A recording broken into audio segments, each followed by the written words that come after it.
security, that's the priority. Plant the food locally, feed the whole community. Everything agriculture, building for the future. Bankie and Yahsonn bringing solutions for the islands and the nation. Too much food coming overseas. One disruption bring the country to knees. One storm, one war, one delay. Supermarket shelves empty same day. So we have to plant more yam and dasheen. Fresh vegetables keep the people clean. Raise more goat, more chicken too. Local farming must come true. Every backyard can grow something. Pepper, thyme and pumpkin. Teach the youth we love the soil. Agriculture reward the tile. Hey, if the import stop tomorrow, who gon' feed we through the sorrow? Dig the soil and make it grow. Food security run the show. If the import stop tomorrow, hey, who gon' feed we through the sorrow? Dig the soil and make it grow. Food security run the show. Food security, that's the priority. Plant the food locally, feed the whole community. Everything agriculture, building for the future. Hey, Bankie and Yahsonn bringing solutions for the islands and the nation. Cannabis industry growing fast, creating opportunities built to last. Medicinal herbs and business too. Education changing how we view. Greenhouse farming changing the game. Hydroponics helping the grain. Fishery, livestock, fruit tree line. Agriculture make the island shine. Support local every chance they get. Farmer working and don't forget. No nation strong if the people can't eat. Local food keep the country complete. Wave your hand for the farmers them. Wave your hand for the growers them. Plant more food, grow more food. Feed the nation like we should. From St. Kitts straight across every side. Food security must be the guide. Aye. Aye. Aye. No country say without local crops. Never stops. Never stops. From the mountains to the sea. Farming bring prosperity. Food security. Everything, that's the priority. Plant the food locally. Feed the whole community. Everything agriculture, building for the future. Bankie and Yahsonn every week now. Ren bring the real solution. Yeah. It's everything agriculture with Bankie and Yahsonn. Catch us live every week on Real Entertainment Network. Watch on Facebook and YouTube, Ren TV.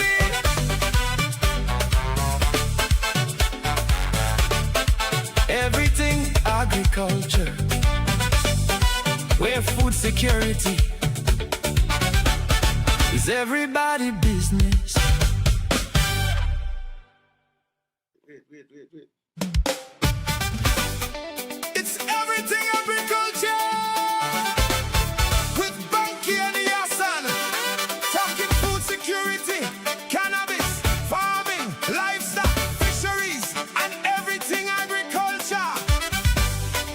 Every week on Real Entertainment Network. Food security, that's the priority.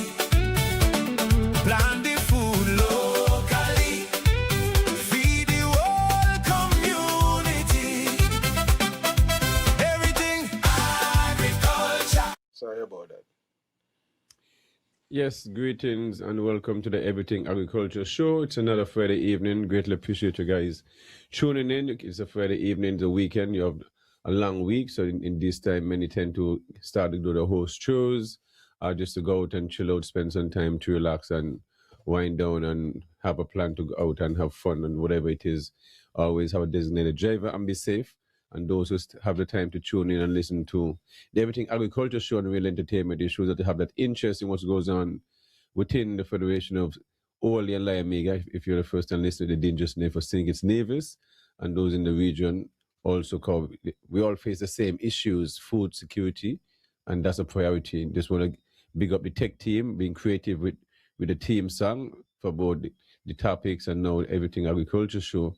So we're really moving things different as how it's supposed to be. So great to appreciate those who show their support. Also, let me say good evening to those in the neighboring islands, Sabre Station, St. Bass, the other neighboring island, the U.S. Virgin Islands, and Ibiza, not forgetting the folks over in Montserrat, and as far as the Grenadines, St. Vincent, and the whole diaspora, North America, the folks over in Canada, not forget the folks in Europe, the different time zone, England, Asia, Africa, wherever you're at, greatly appreciate you guys tuning into Real Entertainment and the Everything Agriculture Show. Remember, the Everything Agriculture Show is sponsored by Mansa's Last Stop and Imperial Rides. Also, check out the Heritage Cafe at the Nevis Heritage site over there at Fotogills, which is a very nice place to chill and take you back in time with the different huts and home, traditional homes and stuff. Beautiful place. I mean, just need some more emphasis by the tourism department to promote it some more and stuff like that. They can use real entertainment as a point to advertise the heritage village and stuff like that. Any other thing they want to coming up, like the Mango Festival. I mean, real entertainment is one of leading source for information and community um, talk shows and stuff like that, especially interviewing different crafts, professions, more or less, on an educational level, whether it's political and non-political. So definitely this evening, the topic will be cannabis, and if Sinkis Nevis is really ready for this industry, I should just talk, a political talk over the years, back and forth, what really are we really moving into and stuff like that, comparing it to North America, how things be doing go over there and stuff like that, when they come to smoking and non-smoking, because Nevis have and think it's all been a place where cigarette smoke has been accepted throughout the bars and shops and up in public. It was a normal thing. But from since cannabis have become to the place, all of a sudden now it's become the biggest issue now. The same tobacco products have been banned, and because of the cannabis, it seems like it's the phobia of cannabis. And yet the number one listener program really spoke, and they mentioned number one problem is the alcohol, and number two is the tobacco. But we'll get to the discussion, and this evening the line will all be open automatically. We're not going to go into discussion and then have our the line open or earlier stuff. We're going the line is automatically open if you're going to say about the topic. And so, Yahsonn, good evening to you. How everything going? I am giving thanks and praises. Another, you know, grateful opportunity to be here on Real Entertainment Network, on another edition of Everything Agriculture. Um, always an honor and a pleasure to speak to my people here and throughout the world as we are listened to globally. We are streamed live on YouTube, we are streamed live on Facebook, and we are streamed live on Twitch TV. And we want to say good evening to all who are logged on. And usually, those who usually make their comments also, if you want, you can also add your comments or questions to the platform. And early, we want to encourage you to, as you step in, go on over, take a few seconds, 10 seconds, go on over to the YouTube platform, click on the subscribe button, like and share, and, be sure to be informed every time we have a program on the network. It is always timely when we have the discussion and engagement where cannabis is concerned. Um, there's so much that still need to be, addressed. There's so much that needs to be done in terms of public relations and education and seeking to inform the masses, but I think we don't have enough of that. So there's so much to do, but very little. We, as much as possible, seek to do our part here on the platform and has been doing this for the past 5 years. Seemingly sometimes when I listen to some of the comments on the street and having discussions with people, I think sometimes they don't recognize that we have been doing this for the past 5 years.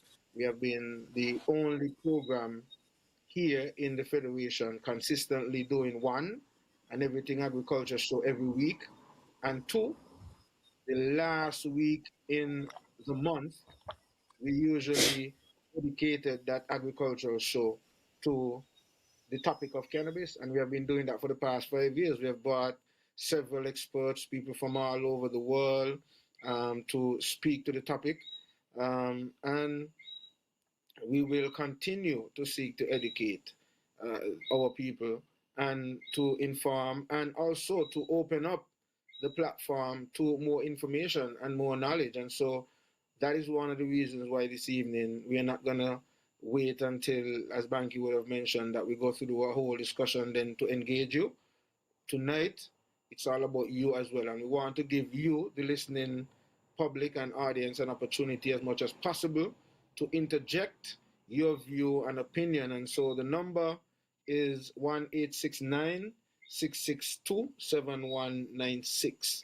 So you can call that number and definitely engage with us, and you can, put your point forward. We want you as much as possible to prepare your points, and you can be passionate and you can be forceful, but we want you to be respectful, and that's all we are asking. That you be respectful, but you can be as passionate and as much as possible not to defame anyone, or um, any such thing. But other than that, we welcome the calls and we welcome the comments on the platform. We want to say good evening to you wherever you are, and or morning or afternoon, depending on where you may be on the globe. But it's always interesting and exciting for me to get into the topic of cannabis. So, Banky, enough respect. Your mic is muted. Yeah, technician, if you're around, you can put up the picture that I need to put up. But yes, and you see, one of the things when it comes to cannabis, you have to remember we are still living in a society where we're very seem to be conservative. There's I guess I'm not sure if the picture can be zoomed in. There's a gentleman there standing up, and next to him is a table. I'm not sure if that could be zoomed in so you can see properly. But what he's doing there is selling cannabis products in the ounces. And this picture was taken. I'd called one of my people, and they just tell them to take a picture when they go on the road. And these are cannabis products in some tubes and in those bags, like there was silver bags in different amount, whether an ounce, 2 ounces and stuff like that. And across the street would be a medicinal shop. Police is around going about the business. This is normal in New York.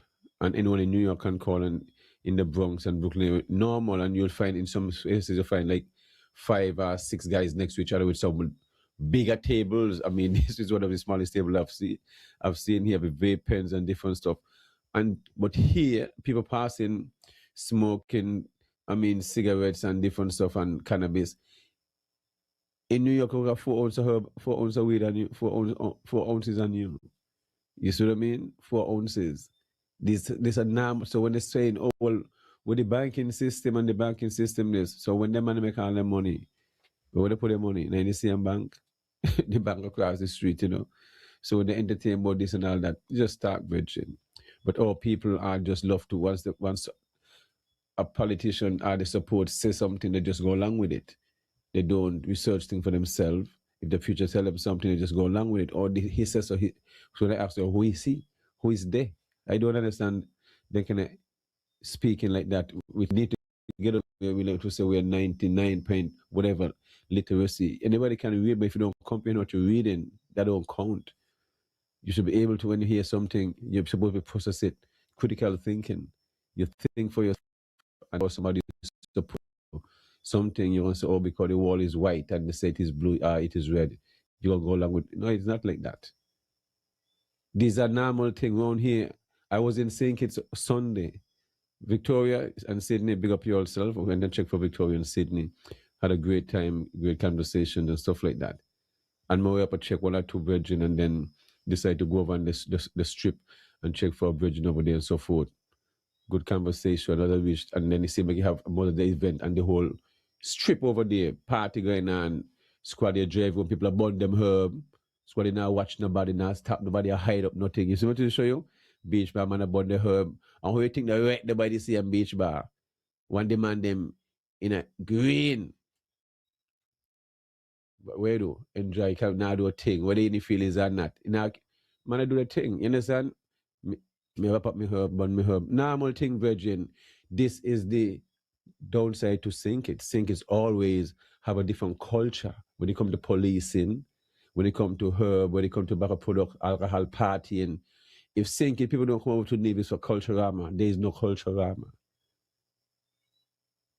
If Sink It, people don't come out for Nevis to support the Juvie and some of the shows and stuff like that, there's no cultural armor. I mean, I might get a lash for that, but I know what I see and how things goes apart. They are the party people who mentality don't got time to worry about people think and it's just about enjoying themselves. We tend to be conservative in when the day is out, but when the night come on, then the darkness comes is a different situation. We need to get out of that. We entertain alcohol drinking in the square every day on the road. Young man got guineas in the hand, carry up this, that, Hammond. We entertain these things, Virgin. When all these feds coming up, there's feds coming up this month and next month in the Sub Music Festival, you're going to see the biggest jug you'll see. Lake over and gallon with fruit punch or rum punch and whatever it is. And some big straw. I mean, how they pull out the drink out of the straw there. I mean, massive buckets of alcohol.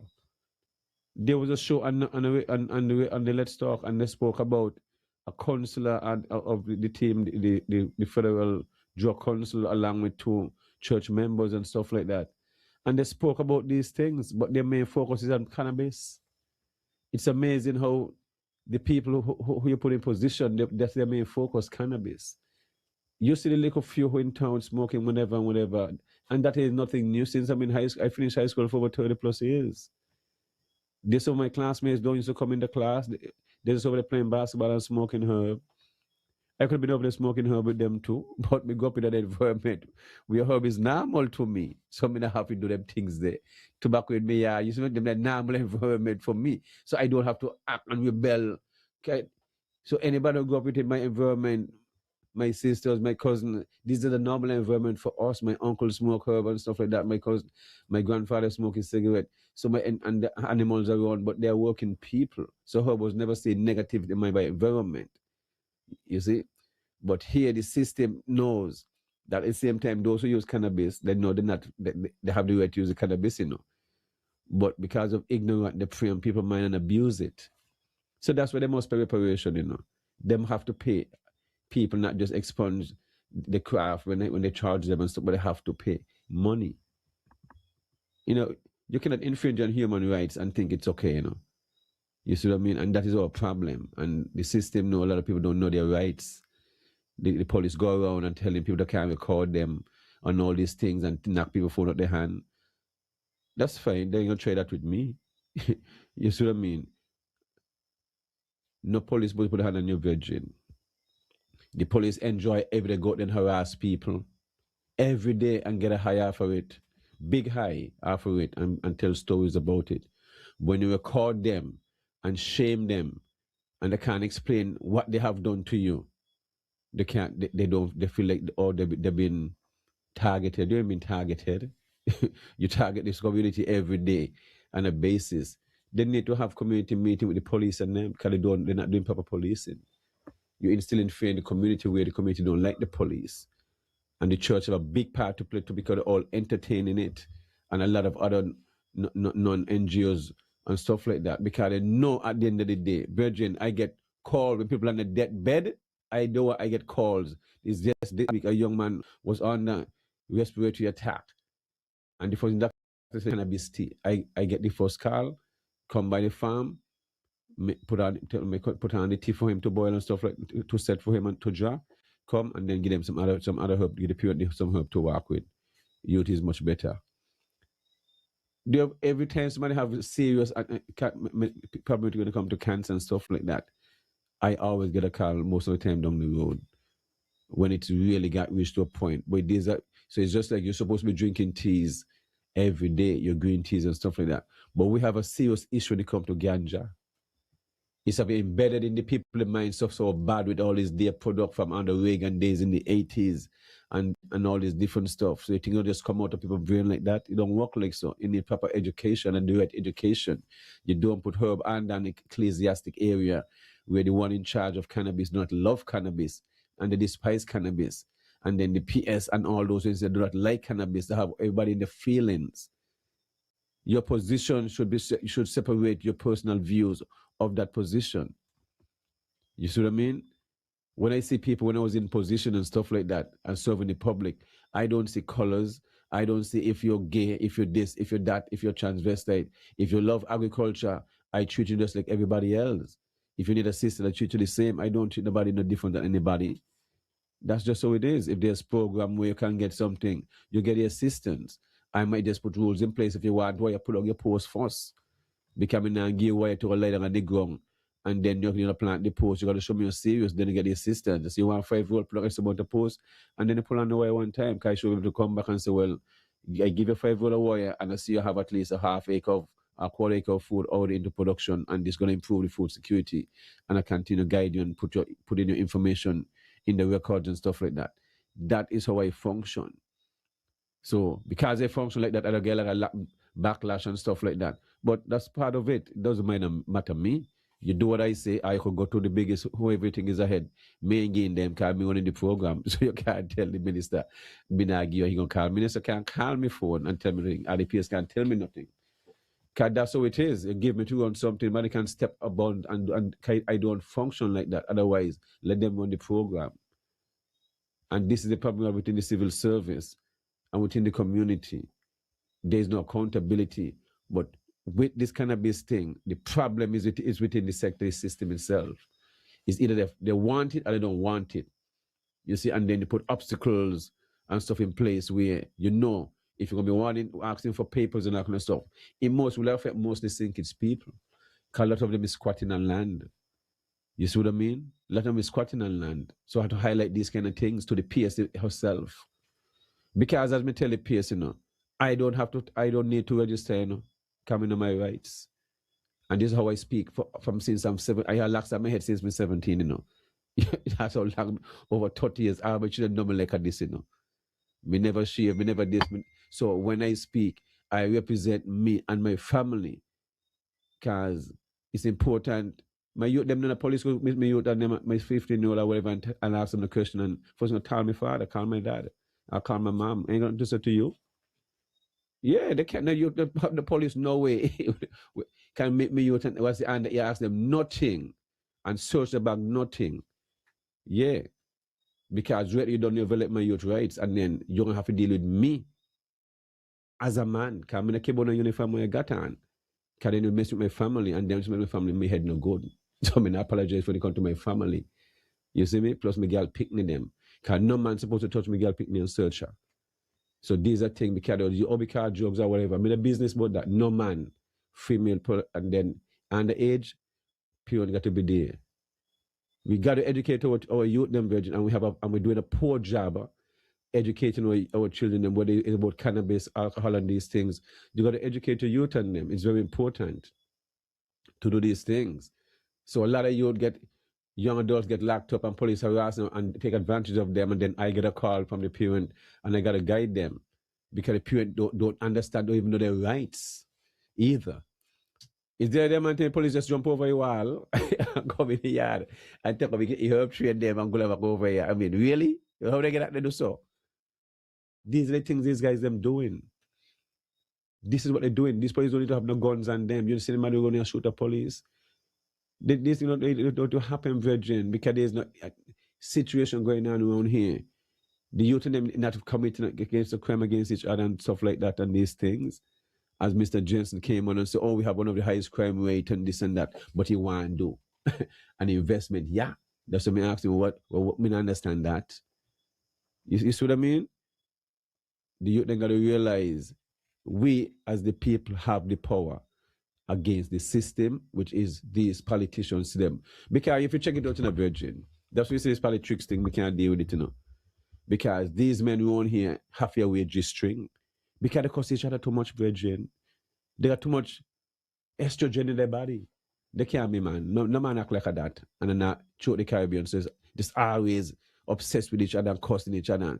If you're gonna be speaking, you speak on issues. And that's it.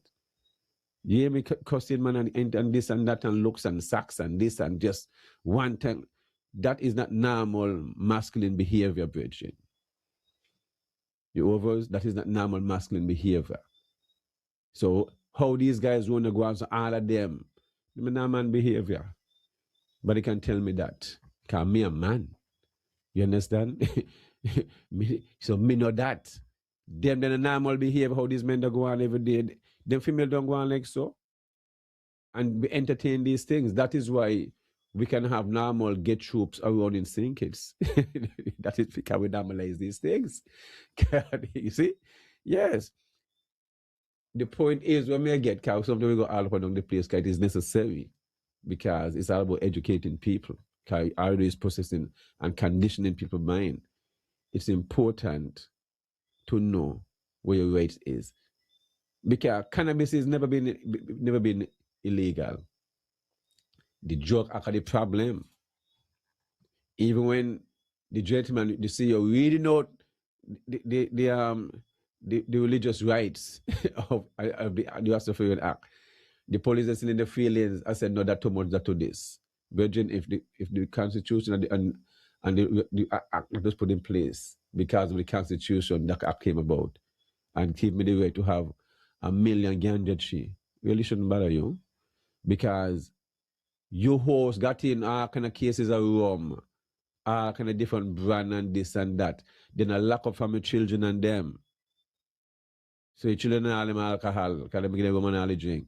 This is the reality of our society. We normalize these things and then we brutalize one this thing. So why are you going to do about the ferry and them and all the car then to smoke up the place in a big truck? I need to know about that because they got to pass when my guest them is on the porch and so forth and whatever and all the smoke, if they got asthma, well, that going to affect them. The cruise ship will come in, the boat, the engine not turn off, you know. All you see is smoke come off from all the time, pollute the atmosphere. That will cause a so if we're going to be making decisions like these, we really got to be serious when it comes to educating people and not just saying things because of a stigma and you're in your personal feeling. I know the society I'm living in. You see what I mean? I'm the one who always in Sunday school, always every Easter Mother's Day saying programs, and you understand, and recitation and stuff like that with Miss Colonel. I've been to all the churches in Codicote and in town and government through the town we grew up. Overbad, all of them, name them, mean of them. And body can say, me I tell a lie. Somebody could tell me in the church, I don't read the Bible back and belly up and down the place. I don't see the Holy Ghost that they say that kind of people jump. I don't see it all. I used to love it. Go all of Pastor Maynard, you understand, so Sunday schools and stuff with all the people he bring in and all these different stuff like that. Been to all. So Pastor Maynard big up himself. So these are things lead me as a youth being curious and questioning all these different type of religious faiths and stuff like that and trying to understand as a youth how these things works. So I understand it. I find myself long time as a teenager, overstand see things and then kind of vibe by analyzing and learn to listen and question things. Why? And they never like that.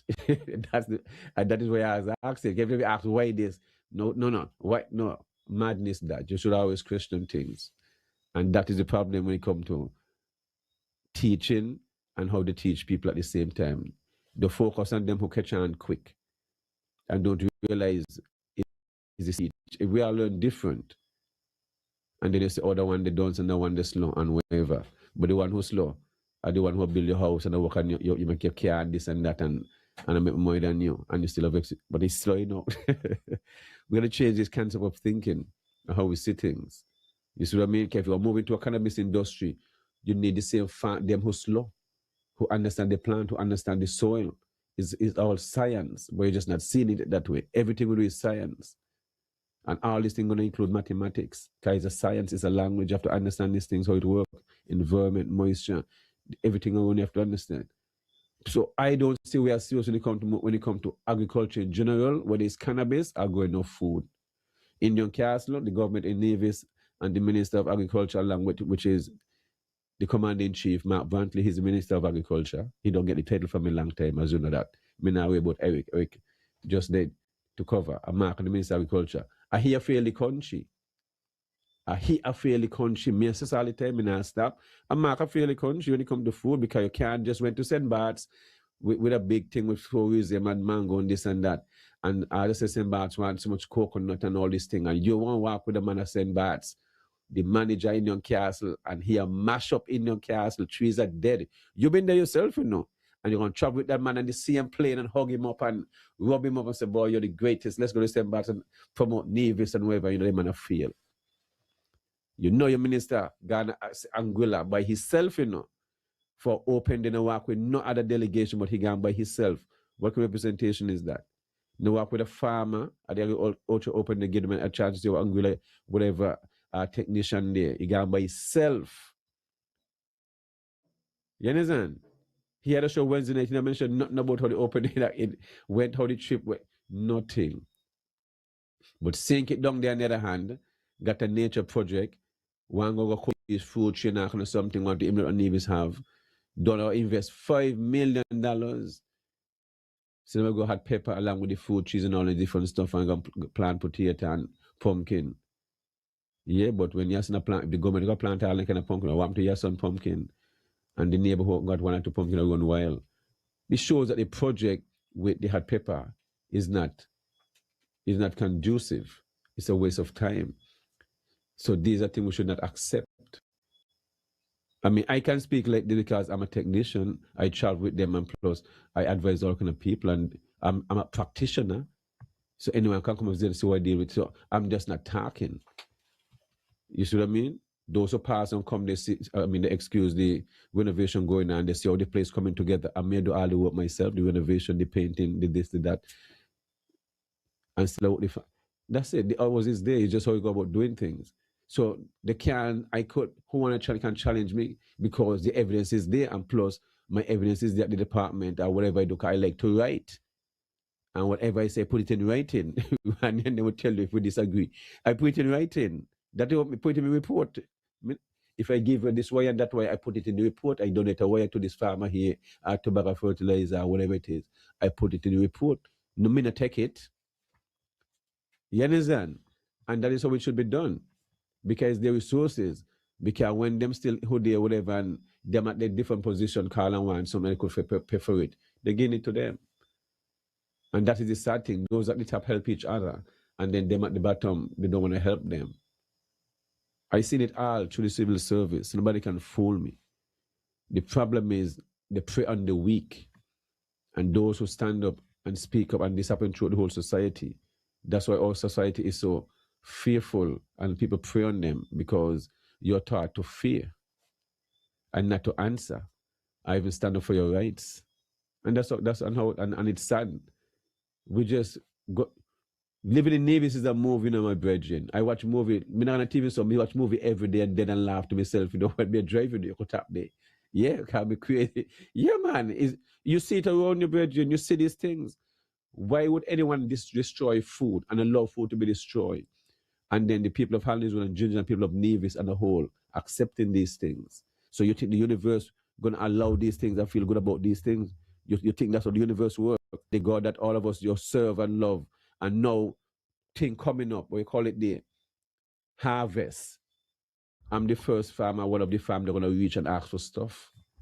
And I will give. I always have green bananas for those who want to purchase and stuff like that, and planting and ripe bananas and stuff like that. Always have bananas available, ripe, full, different size, whatever you want. servers, tanias, and those kind of things, sugar cane, and right now plenty mango in. So if you're looking in Emipali, come and get 3 for 5, lot of grafted mangoes, same way, beautiful um, regular pali, long mango, teeny mango, seedy mango, kidney mango, available. Star fruit always available also all year round. Avocado coming in nicely. So these I think, and then remember also, you get your soul food at Master's Last Stop, your caramel and fish and oxtail and so forth. But we got to plan food, Virgin. What you saw is going on right now in the world. And if you all realize how everything is shift, you realize Straight Talk host Ian Patches Libert is now a new host of a new talk show in the US. You understand? So it shows that people are watching and listening to these talk shows in the US. If you all realize, because nothing is coincidental, my virgin. So so now he will be used to disseminate information in this hemisphere. Why not St. Lucia, St. Vincent? It shows so that there's an interest in Nevis. A big interest. So which something is going on real bad here. Because nothing is coincidental, my virgin. I'm at the point in my life where I know I'm on a level and I understand myself and know how things works. So all these things are going to come down and you're going to realize that everybody fighting for these islands here, you know. And we're not focusing in trying to feed ourselves and developing energy and our waters. We're just focusing on selling out our land and trying to sell as much passport as you want and everything else, but at the same time, you know, develop a food industry and a cannabis industry, which you're going to need it. You're going to need it, you know. They're going to need this cannabis industry, you know, more than they think. You see? But they don't know that. I know they don't know that. But they think they know, and I know they don't know. You see? That's the difference, you know. There's some people like to say, oh, they know, and they know they don't know, you know. And there's some who know they don't know, and I pretend they know. But there are those who know, but they don't have to prove to you that they know. So that's me. So Yahsonn, that is the thing about it. New York City, I just spoke to our virgin in Atlanta. Free up, same thing, get cannabis thing and all the things there. Are we a farm fool? Are we the problem? We just gotta be niche, invest in your people, train your people. You don't gotta bring about investors from nowhere, because you gotta want land. And there is no land earmarked for agriculture, and cannabis is a part of agriculture. We still have all the land in the south side, so we're going to start to get land for develop ruminants and stuff like that, where there's large or small and different areas. We're not serious, Virgin. I don't know about the comments because I know they're not serious. So the high floating talk, me not entertain it. you got to show me the money, and they must give farmers, fisher folk, agro processors, they must have access to funding to develop themselves. These are the reality. The farmers, them in the outside world have equipment, you know. But farmers don't have equipment. We still have the mentality where farmers are supposed to have an old vehicle.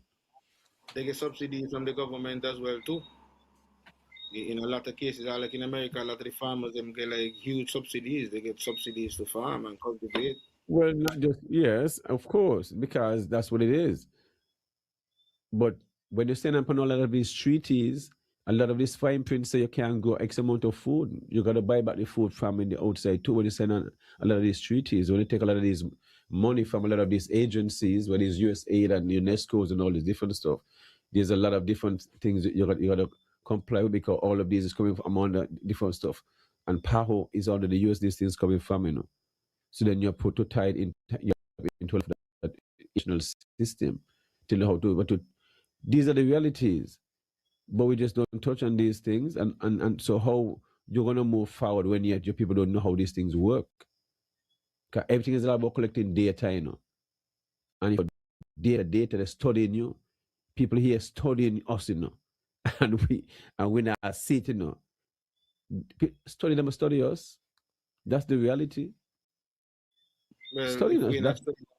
if we ain't studying ourselves, somebody else definitely will study us. And if you don't know what you have, somebody else is gonna value it for you. And I guess, you know, as I right now I'm involved in the tourism industry to the level that I am at, where I do some taxi and tours right now. It has kind of have me doing a lot of history and research in terms of Nevis history. And one of the things is Nevis was sort of like the Dubai of the Caribbean. Now it's like St. Bart's, but it was Nevis then, you know? And so Of course. Nevis was fought for, like vehemently, Yes. economically, from what I understand. Like I'm not using exact figures, but I'm using, an example to show if 1 ton of sugar was grown on an acre somewhere else in another Yes. Caribbean territory. In Nevis, you might get 5 tons from the same acre. Ye- And so that is why yes. Nevis was The so soil valuable in terms of economy for still them. Yeah, the soil still was is, but still perfect. isn't Still a is. virgin. And Yes. And that's the whole maybe point. it has not been utilized in that way Yes. for a very long time. Yes. And so it has built a lot Yes. of topsoil and all that, Of and so course. on. But Of course. I'm Yes. just I'm just using that to show how Of course. how we were in the scheme Yes. of things. And that's why they had about 10 forts and navies, because they had to get forts all over to try to protect the Yes. borders from invasion. I mean, Banky, our topic this evening say, cannabis, you know, in the Caribbean, what I mean, did we miss some billions of dollars, or do we still have a possible future with the industry? And before I get into a little bit at that aspect, right? I just want to remind the folks that the number to call in is 662-7196, because we have opened the lines from the beginning of the show, so we're not just waiting for anything. You can call in if you want to make a point. Just give us a call, 1-869-662-7196, and you're free to make your comment on whether it's a Facebook, YouTube, or Twitch, and your comments would come in on the platform. Um, Banky, I'm gonna start off this way. I found this quote and I found it interesting. I reposted it sometime back, and I reposted it saying something else, but it's credited to Willie Nelson, and it says, Hmm. I think people need to be educated to the fact that, well, he said marijuana, but I'm gonna say cannabis, to the fact that cannabis is not a drug. Cannabis is a herb and a flower. No, no, and that's his statement. But He said, for those who don't know who I is will Willie repeat it. Nelson, just say, tell them who is Willie Nelson. Well, If they don't know who is Willie he Nelson. has been a staunch advocate. He's a musician, a great musician. I think he used to sing country Yes. and western and all that. Yes. Yes. Of And course. he has been a staunch advocate Yes. for cannabis over the years. But Yes. this, I found this statement very profound in its simplicity, but yet very powerful. It says, I think people need to be educated to the fact, because it's a fact, that cannabis is not a drug. Let me add It to is that. it's a Not herb just he and a alone. flower. No, no, not just him alone. Let me bring in, and may he rest in peace, Terry Adams, one who was at who retired from the customs at the number 3, one of the top 3 person running the custom in St. Kitts. He always, always, always speak at cannabis that way. It should have never been illegal because it's a plant. It is not a drug. Terry is, and you have to get his credit for that. So once you speak cannabis, Terry name must come up. I must always bring up his name, and you always realize that. Always. And he was But the top, Banky, when he at the top of custom. And others said you speak said of it about it all the time too. something earlier, right? You said that it seemed like sometimes a lot of us don't like to read, and that is part of the problem in reality. Because if you were to look up, because I think we would have said this a lot of time, right? But if you go and look up the definition of a Schedule 1 drug, and you look up the drugs that are in the category of a Schedule 1 drug, you would know that the only plant that is in that category is cannabis. All the other things are some kind of substances that are made in a lab or something like that. Cannabis is the only plant that they choose to fit into that category and force into that category. So it's like a apple. in between some white something. And that is what they have done over the years with cannabis. And so there's a Yeah, lot but of one people of the who are, things too, but it's not just with cannabis alone. Because see, one of the things too, when they speak, you realize because I come from a military family too, and the people that serve in the military to Desert Storm and go to Vietnam and stuff like that. You understand, my brother and and other family member. So I understand the U.S. system. Because remember, St. Martin there, and St. Martin them is use Hammond to do something and whatever, and they must ship the Hammond to a US territory, to England or wherever and wherever, and making money. Don't use that as a drug too. You see what I mean? Because they look at it as terrorists. So they put in stuff. Once money has been making, it's just like money laundering is the same thing. It's like it's a drug in a sense. Because once the money passing to act to the manage of country, this is how this thing gonna be. So it's not just because it is good enough. It's through money funding coming from these things and using it against you. So you have to look at the bigger picture at the time. So I understand these things. You see? So they use this, even if it is good, they can watch it. Nobody use no herb and opium and the US that the soldiers, them, you know. Remember that? And them are the junkies. You see? So so so you only see one part how the military, so because I understand how the military, the racism and all this different stuff with inside it and all that kind of stuff. Most people see herb on herb, is in the military, then they see herb for the first time. And happy and heroin and all these different stuff and cocaine is in the US military. They see these things. I hear all kind of stories from I'm a teenager. Because he's in my high school, my brother in the Navy, most places I don't go. And others in the army and stuff like that. And yeah, you understand? So yeah, so but all this Banky, but come that is, around to the cannabis, then not kind of what I'm saying is beyond, they know the plant is because the same US military, US government control cannabis. So but it's not destroyed in other places. You see what I mean, right? yeah, but that is only Okay. that is looking at it from the drug perspective. If you want to look at it from that, because they have placed it into that category of a drug and Yeah, people but use they it. get the medical too. But they got the whole Yeah, medical part and make money off of it too. here's what I'm saying. Yes. You got that side of it, but then you would have had the fight also from the aspects like the petroleum industry that saw that cannabis can Yes. provide alternative fuel, um, alternative plastic, which they have now kind of gone to know to some extent that they are claiming that, you know, petroleum products is quote unquote bad for the environment and so on.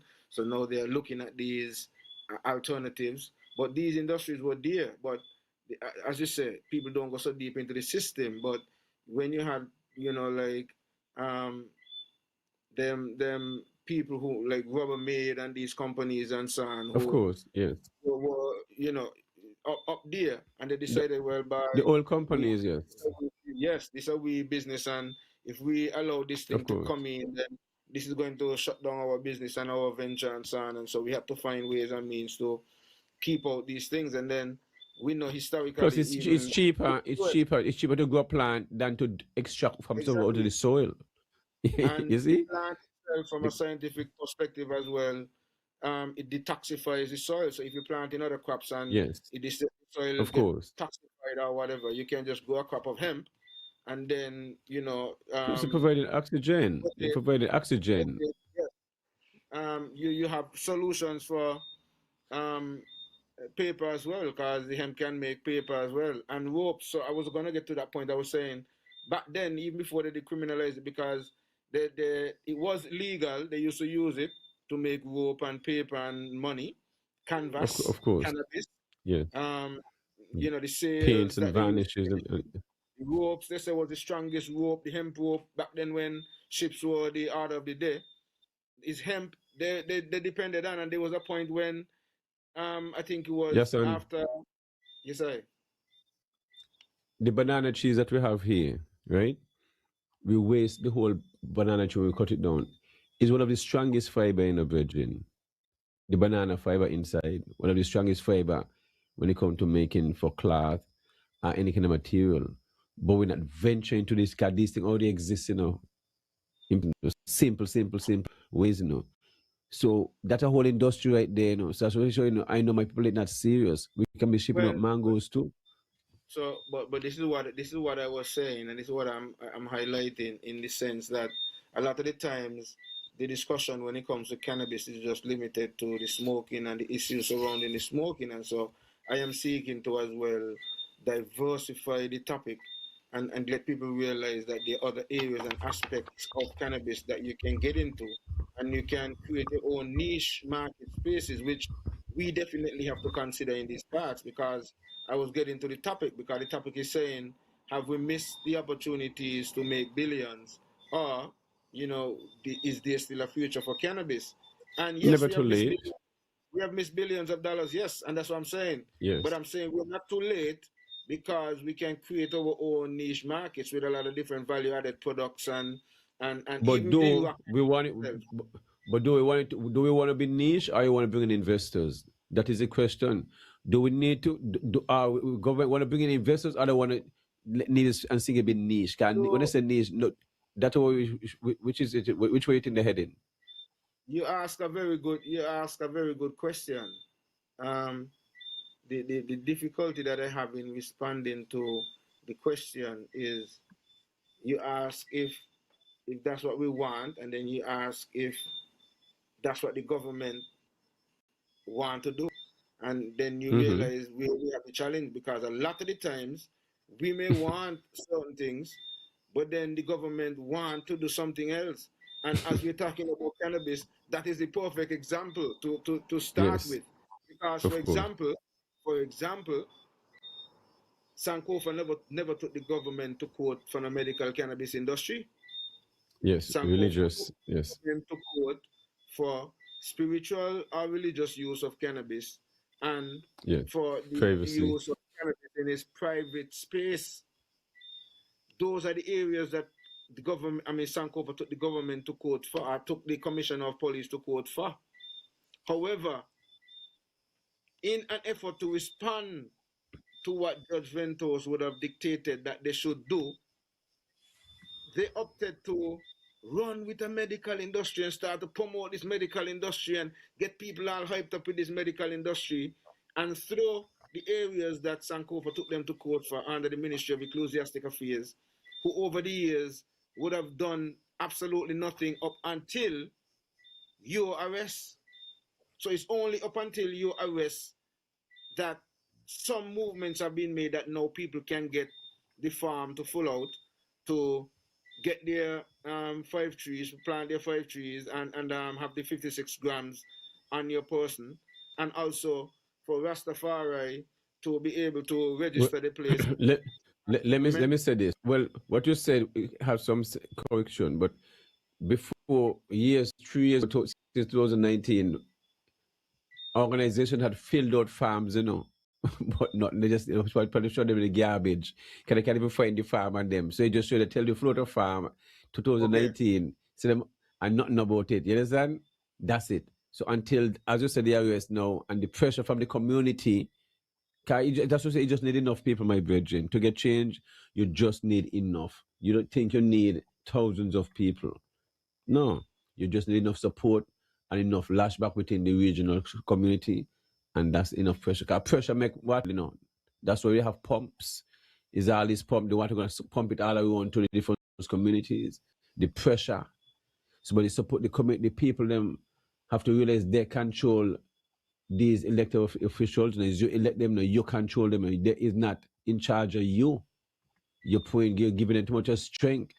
And the only place you're supposed to call it honorable is when they instead of the host of us when they're in the parliament. You see what I mean? We give it too much strength.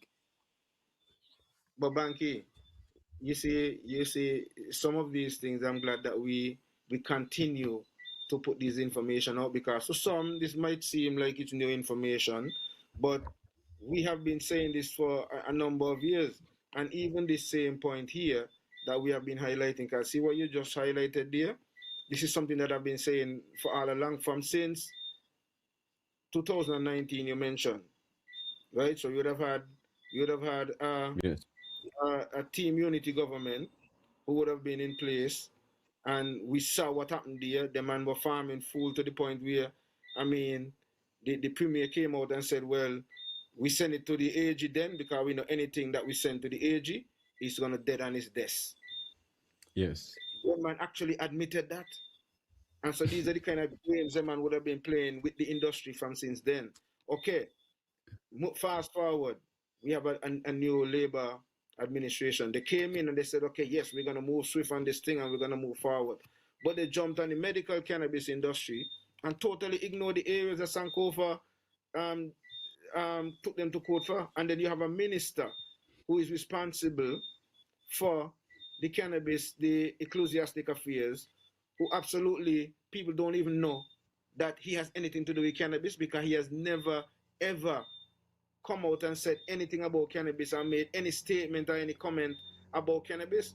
I'm challenging folks here who's listening tonight who know that the Honorable Jeffrey Hanley had anything, or has, not had, because he has, he's still presently the Minister of Ecclesiastic Affairs, has anything to do with cannabis, and especially the most vital parts of cannabis that relates to the average individual. The medical industry is an industry, and I'm saying this and I'm making these points, Bankie, because people need to understand that the medical industry is a very highly regulated industry, meaning that when you're going to get into the Saves medical lives, save thousands of lives, millions of lives every day. Cannabis, no, they knows that. No. But he also, when I say it's highly regulated, meaning that Bankie, Yeah. in order to get into the industry, you have to meet Of course. stringent requirements. Criteria, strict of course. Yes. A lot which would require huge investments in a lot of cases, investments that the average person may not have unless they may collaborate or form some sort of team or cooperative or something like that. Access the funding be available for them. The funding be available for them by the government or institution, whatever it is. Well, unless that, we are not going to see the reality of the average individual totally benefiting from the medicinal cannabis industry. Because even to grow, you're going to have to start to meet good GMP manufacturing practices, good manufacturing practices. They treat it worse, better, more stringent than they do food handlers. Trust me, I worked in the industry in Canada, so I saw the industry from the beginning down to the vape pens, the oil, the container truck just pulling in to either carry the flour to wherever they're exporting it, or the vape pens to the various dispensaries, and the oil and the other pre-rolls and all the other products. Everything done pan site. From the genetics, they have their own cloning station where they grow the mothers and then they cut the clones and they do their own, cross breeding and all of that. Yeah. And then they create the strains and then they put out the strains and then they have the fields where they have different sectors and they do the testing. They bring in the bio products for the IPM, bring in the all of the different, because it has to be organic. Can't spray no chemicals and these things because people consuming these things.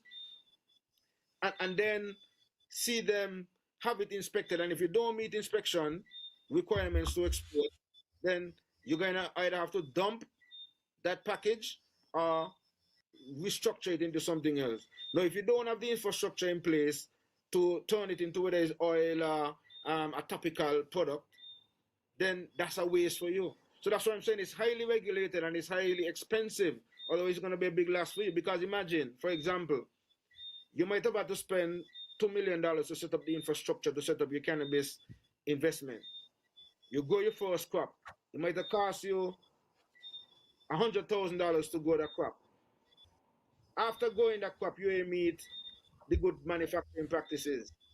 So now you have to dump that because let's say you ain't got the facility set up to do these other things. Do you have the $100,000 again ready to just grow another crop again? I mean, so these are things because you could lose maybe your first 3-4 crops. Do you have enough backative to sustain all of those losses until you work out and tweak out all of your little things? Because it might be a problem that you might have had with some sort of pump that you were using that is not effective, or some sort of fertigator that you were using that might not have been effective, and you might need to rechange the whole thing. And so it is a very costly industry. The areas now that you could just jump into, yeah, if you're a Rastafari and you could go, you can go your cannabis and use the cannabis if that's what you want to do. If you are a normal citizen, an average citizen, an adult over 18, according to your freedom of rights, freedom of conscience rights, you can have up to 5 trees according to them, and your 56 grams. But if you can't go and get the requirement that they say when you go to the office, then that minister would have been lapsing for all of these years and still is lapsing because to some extent, as Bankie is saying, they still have all this pushback. You need to have the land surveyed, and some, as he says, some people are squatters, some people ain't necessarily own the land. It might be government operated or whatever the case may be. So should I be denied of my right just because of you trying to make it still more restrictive for me to have access to my rights? Because that is what you're technically doing. Judge Ventos would have told you that we have that right. He tell you no, you now go back to the drug act and amend the drug act so that you don't infringe upon our rights. But what we have learned in legal terms, anything that is going to be infringing upon the constitutional rights or any law or regulations that you're going to put in place, it has to go through the least restrictive means, test it, and to pass it. And these sort of recommendations and sort of regulations and statutes or things that they would have put in place does not meet the least restrictive methods. Because, for example, in terms of Rastafari, what they seek to do is say, you must be a part. So it's not just open to any Rastafari. A Rastafari must be a part of a group or organization, or you have to form your own group or organization. So then it might mean then that if we take that pattern and every Rastafari say, well, okay, me and my household and my family is a organization. We have 5, 6, 7 people of this member. Then you're gonna argue and say, well, okay, you got too much groups now. We don't want to ready. So you're still finding restrictive means. If something is set up for Christians, you can't say only Christians who go to church and only Christians who are part of a denomination can benefit from what you set up and say is open to Christians. Because ain't all Christian is a member of an organization, or ain't all But Christian go to church. also remember, the legislation, the act say Rastafari groups may register. Yeah, but here's And it. so it still don't need to be in a group. The group need to come out of it. You understand? And let people know you should not be forced to register. And only want to use, or it's a choice, and then if you don't do it, you still want to say, oh, you could harass people. And that's the problem, That's why you just need enough people. Because, Bridget, this is not going to sink it. This is a Navy's problem. This is a cultural problem. That is the issue in the Virgin. We have a cultural problem. But yet, and you still have the same commissioner of police, Remember that, in the Federation, you have the same commissioner of police. That's why you remember, the consultant say, and you can continue what the consultant say. You see? That when he was in debating with them, the commissioner say, the police in Nevis, they got nothing to do. You hear me tell them so, we call them and tell them so, and them dead a laugh. I say, yeah, that's what he said. I got nothing to do. I say, you harass me. I put me from my harass me about weed. I got nothing to do. Well, and then I get it in the happen to sink it. That is one thing. That is one thing. Yes. But also, just like we are saying in relation to the Honorable Jeffrey Hanley and St. Kitts, who is the Minister of Ecclesiastic Affairs and would have been neglecting his responsibilities for all these years since he has been in office, not doing anything in regards to that aspect of his portfolio, right? Likewise, we have a similar situation. And before we get to that situation, in Nevis, let me just highlight the fact that there is also no arm or branch of the Ecclesiastic Affairs and Nevis. So there's no representation. So if anybody wants to benefit from that arm, they have to connect with St. Kitts. Right now, give thanks to Nadif Mills, who is the CEO for the Medical Cannabis Authority. Yes, big up yourself, Virgin. And that responsibility to liaise between his aspect, which he doesn't have to. So I have to give him his respect, because he doesn't have to. But he see what is happening, and he has taken the initiative to liaise with the Ministry of Ecclesiastic Affairs and seek to take on some of the things that they should be doing so that the But process yes, can son, be sped up. Yes. yes. When you do stuff like that, then people get in the feelings because children don't want to do the work now. You pressure them, try to help, so you help them in a good way, but they take it in a big negative way because you're making it look bad because they don't want to do it, you know. You see? So you're coming to But select your a step, and that's the issue. So give up the so, post, so give it up. okay, so That's what here I'm is it saying. now. You see where you get to? Because you get to where we are in Nevis now. Because I just wanted what I was trying to do there, it was just to clarify and make sure that I'm done with the Ministry of Ecclesiastic side of things. Because now when I get to Yes, this other side now, this is the other discussion again in itself. Because now on the other side now you have the medical side of the cannabis industry, and that was now placed under the Ministry of Agriculture. It was under the Prime Minister's ministry. It has yes, been now moved to the Ministry of Agriculture. No, as yes. far as I know, and in recent times, even if I wasn't so aware, I think I'm going to use one of the Premier's words no. I think the Prime Minister made it very pellucid, that the federal government is only responsible for national security, things of national security concern and sovereignty, um, education, and health. I did not hear agriculture fit into that category. So what that is telling me is that whatever needs to be done in terms of agriculture for Nevis agriculture has all autonomy to do it. So Of course. you say they don't have the interest and they don't want to because they ain't doing the work. It's the same scenario we have in Nevis because the Honorable Eric Evelyn is the Minister of Agriculture, and he no want to got nothing to do with cannabis. Now, should we continue to not call out a minister for not taking care of his portfolio because it's part of his portfolio? No, because the cannabis industry has been placed under agriculture. I don't think it just for agriculture in St. Kitts because it's federally cannabis has been decriminalized, not just in St. Kitts. So the argument that you're waiting on St. Kitts to move forward, to me, don't hold any water because St. Kitts have already moved forward in a lot of steps that you have not even taken a shoulder forward to do. Why Yes, St. Kitts son. don't make some steps? The Honorable Eric Evelyn has not done anything at all and has not even appointed people who can, they don't want to be the face of it.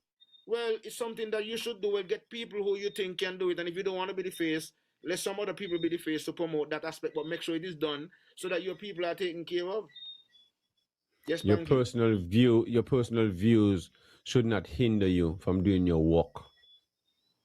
You see? But seemingly, Because when Banky, people this voting, why when this the is citizens are accepted? voting, they're Why still the voting citizens are on you. accepting these Huh? things? Why the citizens are accepting these things? Because we just pointed out in Because pockets you can list a where few of them. You can list a lot of them. There are a lot of them you can list, and I see it because I hear it. They upset. What she? They don't like it. There are people tell me, boy, Mr. Tell the minister, boy, what Indian case you tell me, boy, if I stop me from not stop. oh, Banky, oh, And Banky, you see, this stupid is the point drive I'm making, off. Banky. This They is the tell you. point I'm making. Remember, when me and you had this open exchange and so on, when you were saying, oh, the police, this, and me tell you, I know the police are we supposed to blame, and the ministers are we supposed to blame. This is what I'm telling you, because watch ya, the police will end up and lock up people and do all of these things, right? End up and do some of these things because them man failed to do what they were supposed to do. Because, for example, if the Honorable Jeffrey Hanley had done do what he was supposed to do in the Ministry of Ecclesiastic Of course. Affairs, he would have put in the Yes. regulations together and people could have gone and get them license and all these things that was supposed to done happen since he in the ministry, then we would not have been where we are. The police job is to uphold whatever law the elected officials put in place and then put it in place. So if you put a law in place and you're supposed to now put regulations in place, and you choose not to put the regulation in place, or you fail to, or you lapse to, or whatever it is, me can't blame the police for continuing to uphold the whole law. I could blame them to some extent because yes, they know we're going to just like they turn a blind eye to Hammond they could turn a blind eye to the cannabis in the interim until they get the thing organized. Yes. So I agree with that point. But I'm just saying the reality of the situation is we elected officials who are being paid because it's not that they just sit down on it. They are being paid, they get a salary every month to address these things in their portfolio. So They Mr. are Eric, if abusing the right of the citizens. That is what so it why is. are we allowing They are it? infringing Why are we because it's allowing too it? different. That is my question.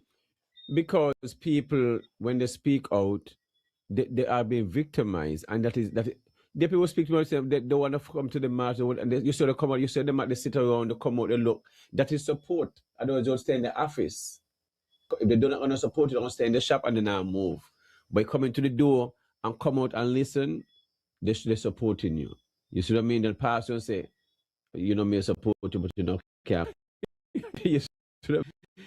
It's amazing, but I'm glad I don't have that gene inside of me. And my children don't have that gene. You see what I mean? Because that gene can be turned off, you know. You see what I mean? That gene can be turned off. And that is the problem. You see, we're supposed to lead yourself. You don't need a pastor or politician to lead yourself. Or let's go there, go march and this and you go behind them. You as a community yourself, if you are together, you have your discussion and you all can come together yourself. That's the best thing. Can anybody leading you? Nobody leading you. Because even those who don't support you, once the change come, they're going to benefit. You see, that's the beautiful thing about it. Even though we didn't One get the of the support from things, everybody, we had enough support. So them who still in the support, because they still got benefit them, is there to benefit all. That's the beautiful thing about change. You don't need enough, and I know these things. It's just enough you need, and you get it done. And you see, and you get it done. yeah, You go ahead. you need enough, you need the That's it. support, and you Yes. need to take the time seemingly in cases like these to even take on the responsibility, because technically that's what we are doing, because they are not taking Yes. on the responsibility to try to educate the Well, I tell masses you this on all the time. But the tell right you and the where do wrong. Mark and Eric walk and Jeffrey Hill walk. And where do they walk? That's what we're doing Are he basically, supposed to because we fight are for facing us? issues. Then not don't attack. And where do they walk? And we are campaigning for these things to happen. Then attack. And we make it. And the people make it happen. The people who make the office functioning because the community support it. Then they're speaking, saying, no, all they think this happened, this is, but they know, it's not, they know how we come to the point, you know? What you think, they don't know how you reach the point? They know. But they don't speak where you reach the point because they fail by doing their work. That's it. They're just filling every angle. Every angle. Any government, any country, when it comes to food, the leader is supposed to have food, handle food. And if we pass it down to the minister who said there's agriculture and they fail, he's supposed to take away the portfolio from that minister. You see, you ain't supposed to feel and come to food, my virgin. Look at the export bill. And then we want to do cannabis, so no more land that will go. You're going to lose your land. There's no land earmark in Sink. It's in Nevis, Mr. Nevis, for agriculture. Do you hear them speaking about these things? Improving the water when it comes to agriculture and putting things in place where people in agriculture don't have to pay for water and all this different stuff. Agriculture uses the most water. That sector uses the most water. Do you hear them talking about funding for the fisher folks, the main small ruminants, farmers? They're not speaking like that, Virgin. Unless you're speaking like that, you're not serious about agriculture. These guys not serious about bringing up no food import bill. These guys working towards an agenda. Going along with the agenda. They don't sign on to the 2030 agenda, you know, and all the other United Nations agendas that they Right. sign on. We Good. sometimes are not paying attention to these things, because I'm sure even as we are saying 2030 agenda, some people are like, what are you talking about 2030 agenda? And see where we're there, 2026, 2027 just around the corner. If you go and listen to and read up on the agendas that they have, and you would realize that all of what is taking place in the world is aligning for these things to happen, because an agenda means that people are working towards these things, you know. And if you government sign on to Yes. these things, mean that they're working with it too. So you better take your time out if you don't want to, and let them continue to fool you. If you don't take your time out and go and research for yourself, then they would always be playing the games. I'm going to take a minute here, Banky, again, and Yes. encourage folks, if you want to call in, the number is 662-7196. That's 1-869-662-7196. And I want to we encourage take a you break to too. go on the YouTube platform, subscribe, click on the notification bell. But before we do that, Banky, I'm going to go through some of the comments. There's only a few on the wall, and then we can take the break. Because there are people who are logged in, and we want to ensure that those who make the comments as well, we actually do pay attention to your comments and your contribution to the program, because without you, we would have been here talking to ourselves and people who may be listening to it sometime later. But Spileflick says, thank you, Yahsonn and Bankie, for bringing information weekly. Babylon, John Doe Appreciate it. SAW says, Babylon system is a vampire, and he's quoting Bob Yes, Marley. I. Yeah, Loyalty man. for life, SKN says, manners and respect, brethren. Oliver Libert Yes, I. says, good night, Bankie and Yahsonn. I am in the house, bro. Yes, I. Nabus I'll give thanks. says, order has to come from the leaders, Premier and PM. They can do Yeah, whatever they want in these sovereign islands. They are sure. pretending like they can't do Yes, I. anything. Okay. So, Yes, I. people listening, Yes. pay attention, people understand the conversation, and this is what we gotta do. We gotta, sometimes, yes, we are passionate about certain things, but sometimes it's good to take the time out and get across the points them, succinctly, and as you pretty much said, be very pellucid with your points, But yes, I want to say thanks to everyone logged in. Want to say give thanks to Real Entertainment Network, and we're gonna take a break and hear from some of the sponsors. And you can also sponsor the program if you're interested. Just hit us up, give us a call, and let us know. And your business could be sponsored right here and could be here in this spot that you're gonna be seeing coming up in just a bit. At Shabazz Organics, we believe real people deserve real food. So we're bringing you to Mansa's Last Stop, a farm where food barriers are removed and legacy is sustained. We believe there's power in picking, so we allow you to decide what leaves the farm and enters your kitchen organically.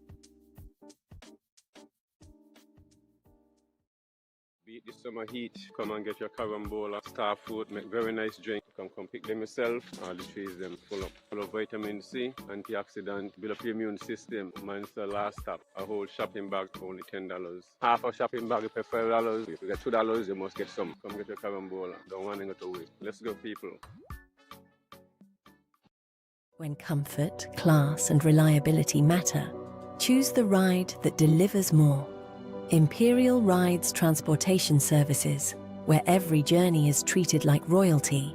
From airport transfers, private events, shopping trips, island tours, and executive travel, Imperial Rides moves you in style, clean, comfortable, on time, every time. Book your premium taxi or tour service today. Call or WhatsApp 869-665-8459 or email elandflavas@gmail.com. Imperial Rides Transportation Services. Your journey, our priority.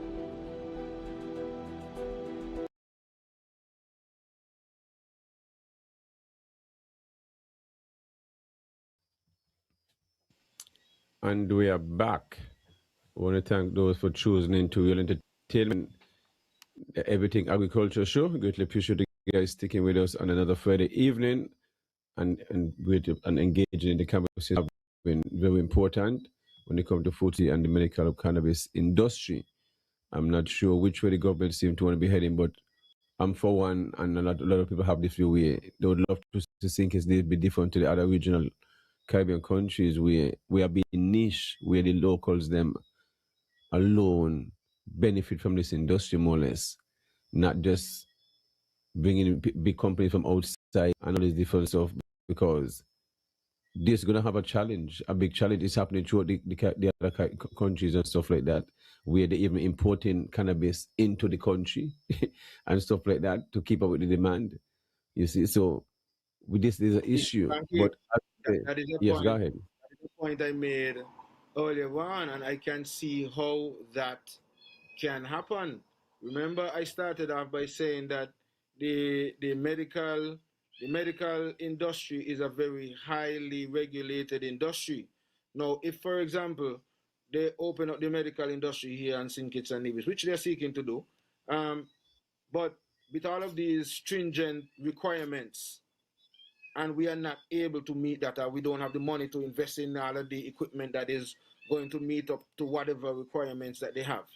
And let's say, for example, there is a company, maybe outside investor, who have the money now to put all of this facility in place and set up the dispensary and whatever it is. Okay, they get set up, but then they're supposed to be getting a certain amount of cannabis because they maybe would have made arrangement with the local farmers to supply them with a certain amount, but then maybe now they ain't meeting the requirements in terms of the standards that they're supposed to be meeting.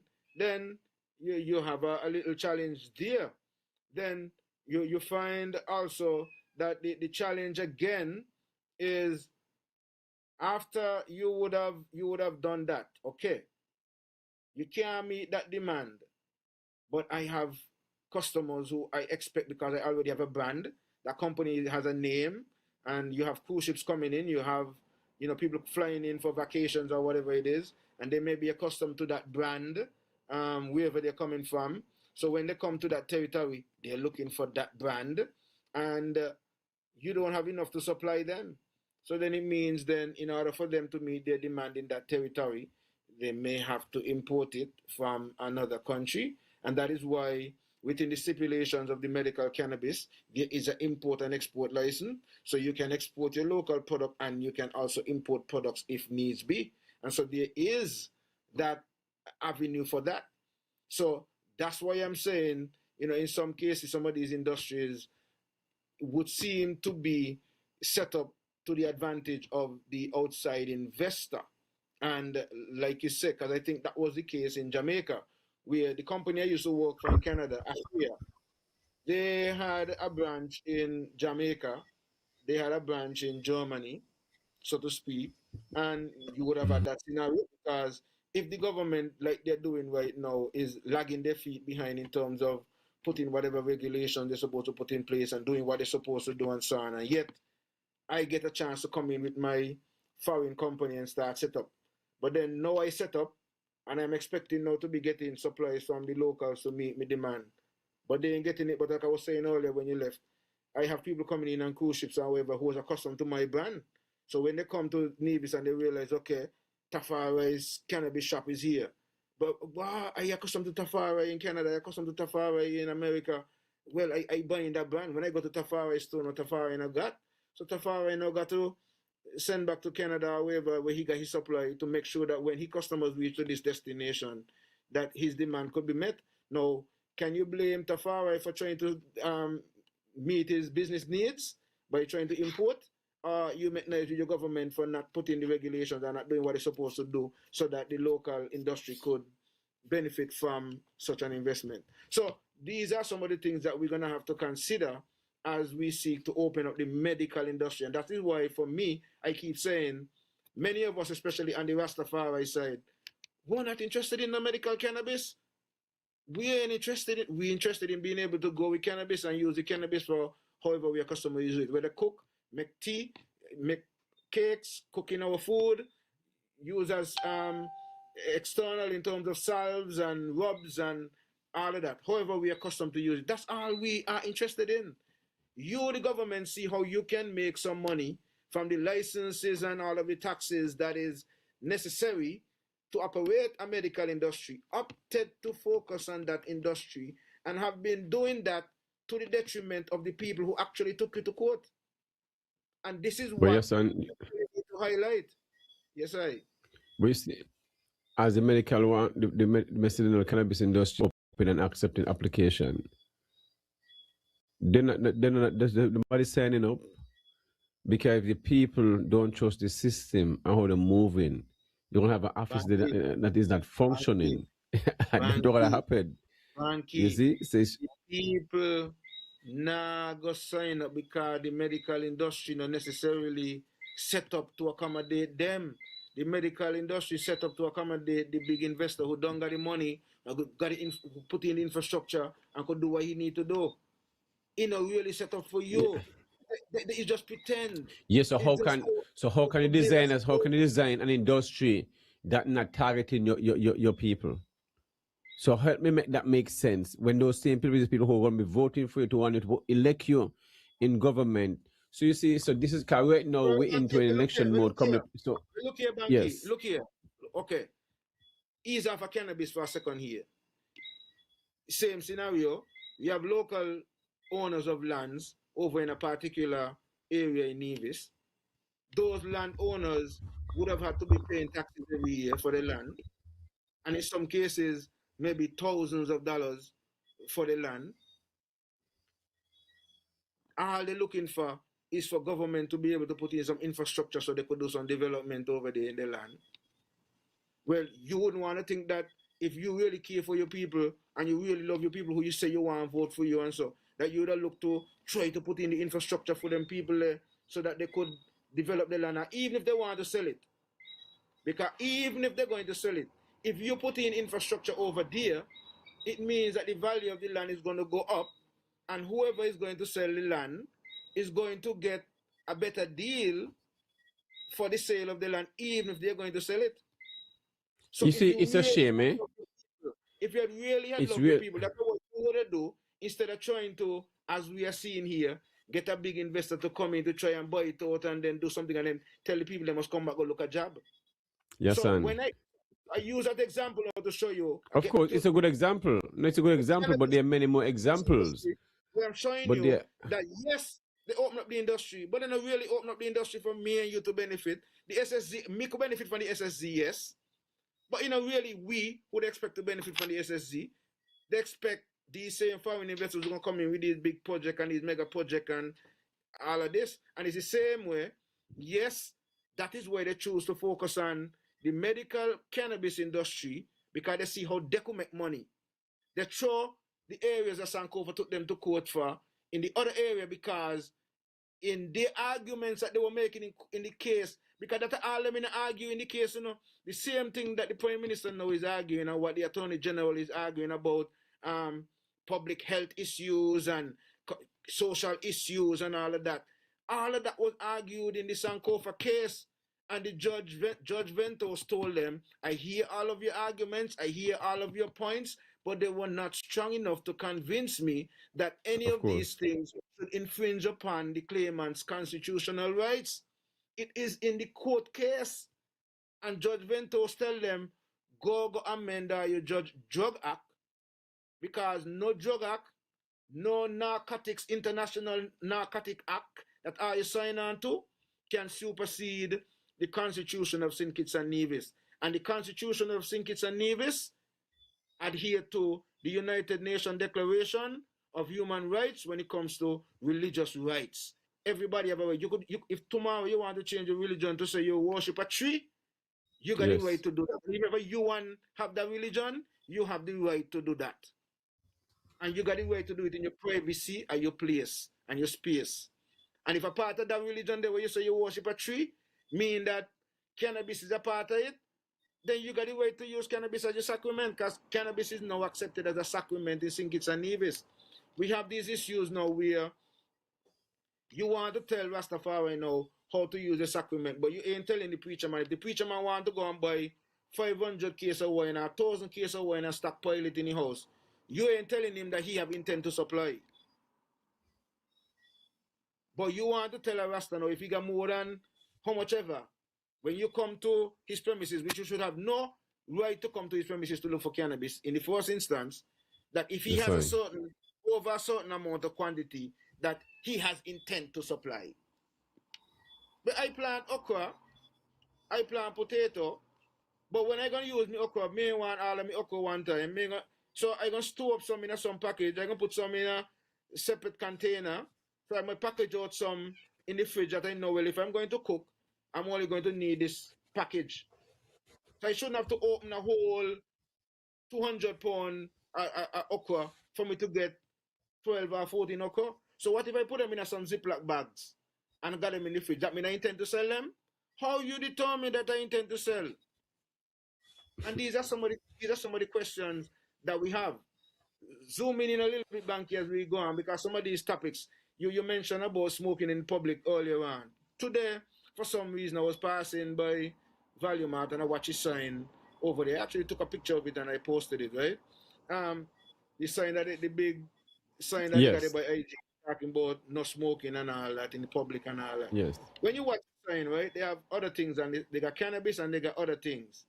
But interestingly enough, the red circle that talk to no smoking, just there between the cannabis. So when I look at it, I say, boy, look like them are really sending the message directly to somebody, showing you that this is It's all really ganja. talk. So It's how it's about. Banky, I want to use this forum to ask a question. I want to ask, and it's a legitimate, genuine question. I want to know, since the government started to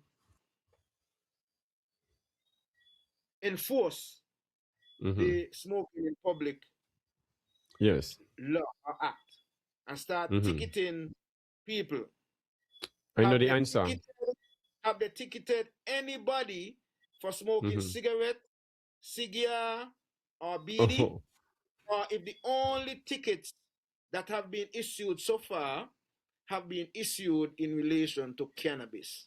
It's a genuine question, because from my vantage point, I'm seeing a bias where that is concerned, where even though they talk about smoking, and here are some other things that I want to question. Yes, and the problem is the young man and them that they blame us say don't tongue of smoke.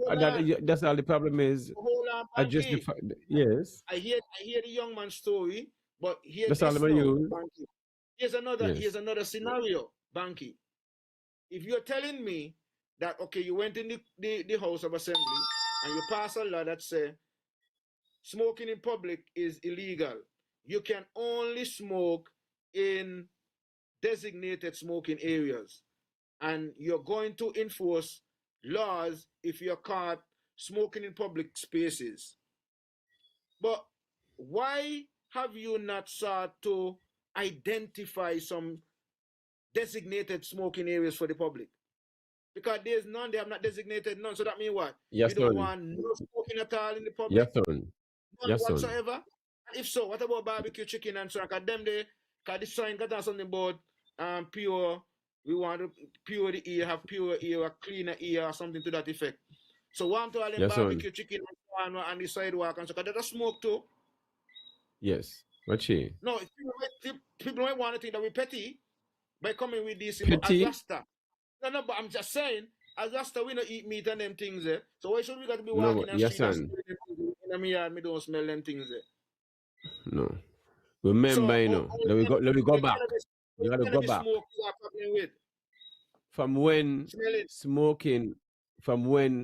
smoking was a problem, Yahsonn. I grew up in the 80s, 90s, and I see people smoke around all the little beach restaurants and stuff like that, going up in Pennies and all them areas there and by the bars and on Pennies, and all the tourists have the boat walking down smoking cigarette. Smoke, the premier is a cigar smoker. He got nothing to do with smoking. They only put on then because of ganja are the problem. So stick to ganja smoking and stop bringing other things because you lock up a man who's smoking cigarette and give a $5 ticket. So that's mean you and then this is what they do. They down at the beach bars, you know, I walk around police, you know, this all use a term, you know, a ticket people, you know. This not one thinking.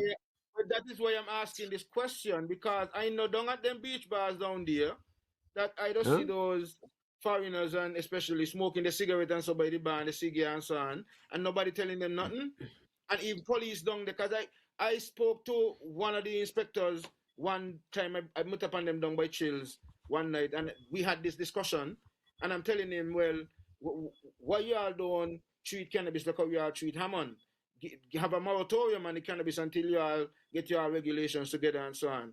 And the smoking in public thing, ask him, well, if you hear no one a man light up a cigar, you're going to charge him. If a man light up a cigarette, you're going to charge him. You're going to give him a ticket. The excuse that he tried to give me is he ain't walking. He lying in tonight. I said, boy, don't tell me this foolishness, because the police is on duty 24 hours. Somebody will shoot somebody and you ain't going to take action. Right? But these are the kind of arguments that they try to put forward. But I'm asking the question genuinely because of this, because I know that is really targeting. And somebody made a comment here says they saw the red sign over the marijuana from day one. It's a deeper meaning. Do we emission testing been in the No, federation or that is nope, smoke? Yes, no. So we no. don't we're not up to that level to test the emissions from the vehicle. If so, a lot of vehicles might have definitely not be on the road today. Um, you know, and so all of that is smoke as well too. And Bankie asked a question earlier in terms of the pollution from the vehicles and all of those things.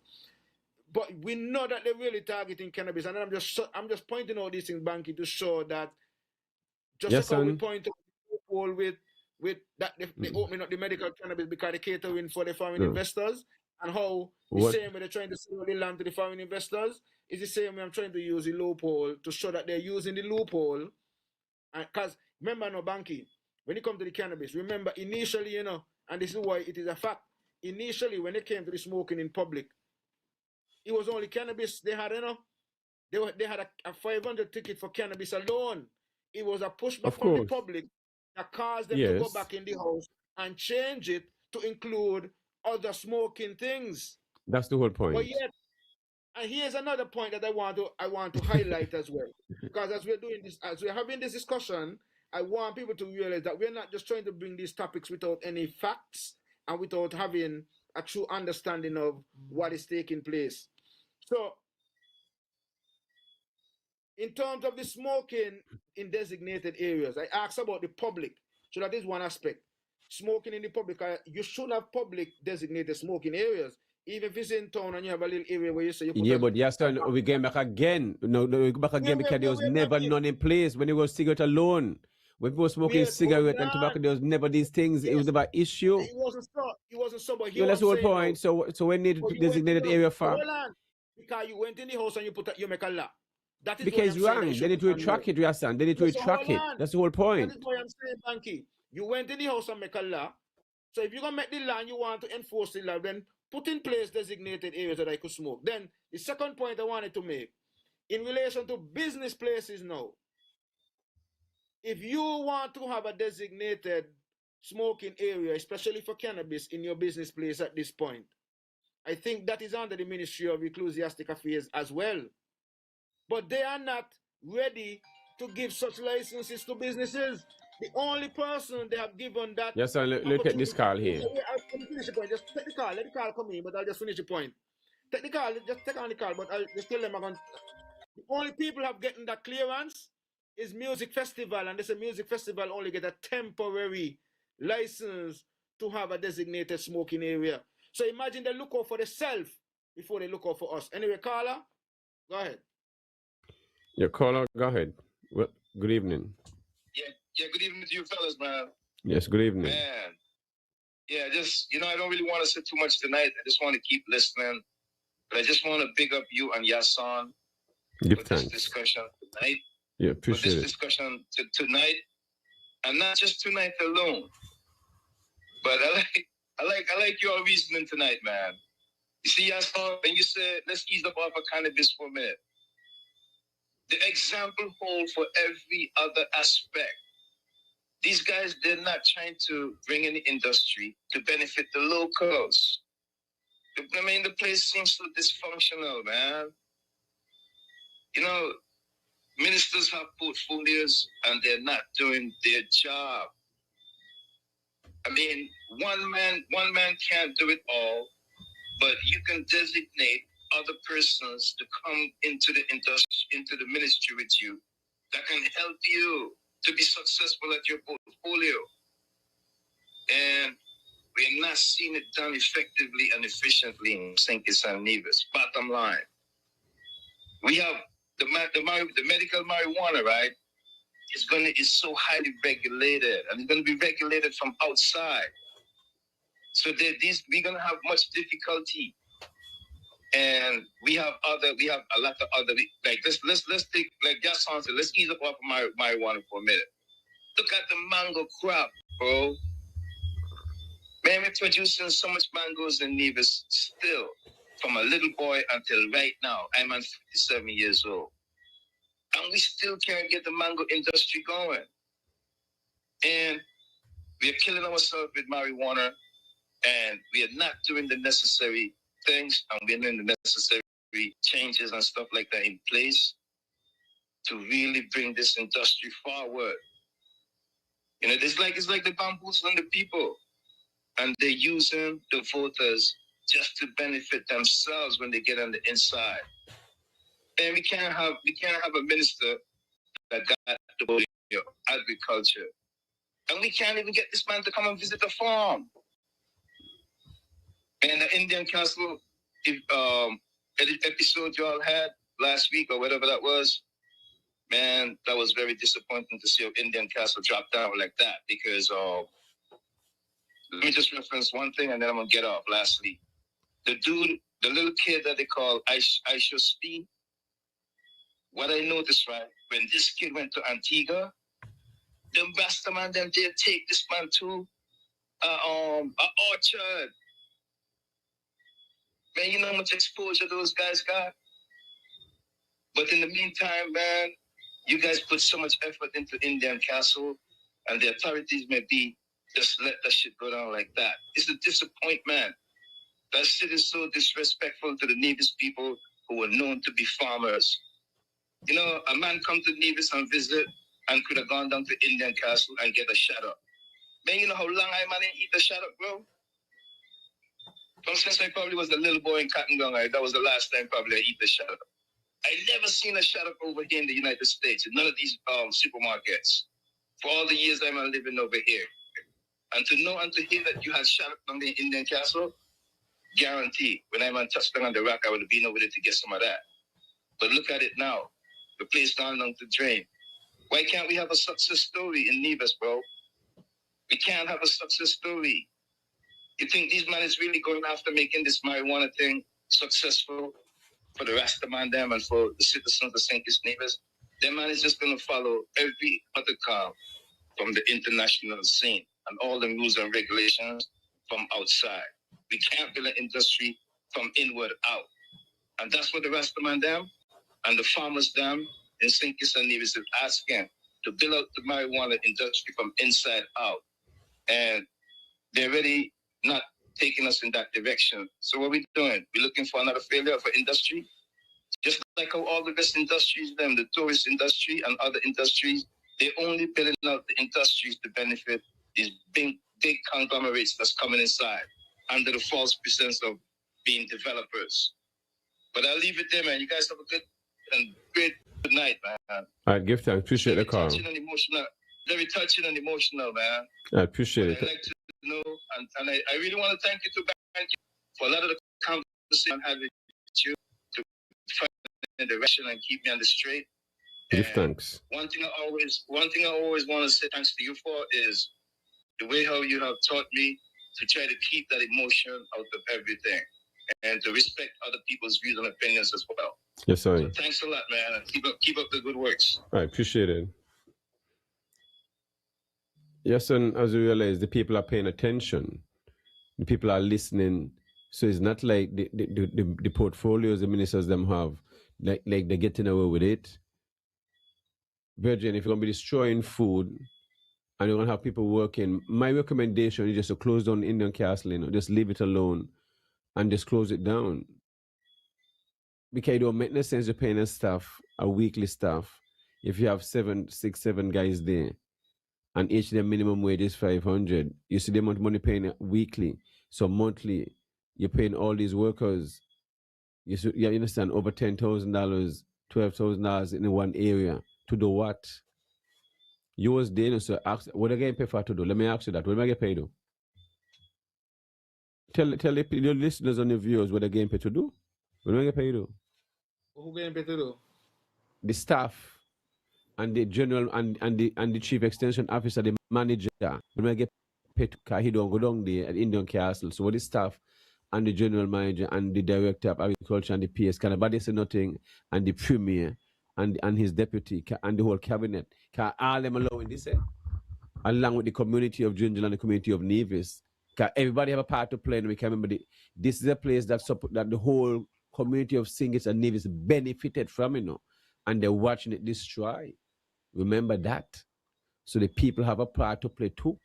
Because it was a place, the Mango Festival, so it is a place that is known internationally. Those two Mango Right. Festival keep down there. Bankie, So, you understand? So Nevis is an interesting place. That's all I can say. Nevis, Really enjoy. this is Singits Nevis. and Nevis. No, Because well, Singits is about no, wait, don't clean over hold on, 100 acres of land. All right. hold on, hold Visitors on. come from Singits, so it's a I food bank. can't say, hold on. I can't say there's some areas that maybe think it's a Nevis, but Mason Nevis, because especially with the topic that we on right now in relation to cannabis. Remember, you just tell me, that you was in Sinkits on the weekend, last weekend there, and how you see Sinkits a movie, cannabis is not how it is being moving over here. So that's why I'm telling you, Nevis is an interesting place. Now, one of the things that Cultural, yes, it's cultural differences. I find interesting, Bankie, some of these arguments that are being presented have no evidence to substantiate them. The fear and Okay. phobia, and it's just a lot of fear and phobia. The fear and phobia. I get text here, right? That, That school children partying, you know, at some of these functions, big function, music festival, everything, and drinking rum. Nobody talk about these things. You understand? And this is a young person said me this. Entering the same event as grown-ups, you know. Okay? In adult space. Okay, but you see the thing about it again. They want to say age of 16, you can get consent. But that you're an adult at 18. So you see, these are the kind of thing you put in at school children in adult space, smoking, drinking, and all this thing. And then you see at school children, so then and when you're drinking rum, you're going to go on the person and non-school child. And then end up in a problem. Can you have a school child in an adult place? We should not even be there. So the parent is the problem too. You see? So and then so music festival coming up, what? You got a smoking zone. They're going to be happening, cannabis going. So they're going to be allowed? What's up with that? Because these things don't make no sense. So they're going to allow smoking in yes. Well, yeah, here I just tell you. They have not sought out the possibility for small businesses or maybe like me and you or whatever to have a smoking zone. But these things are needed, brethren.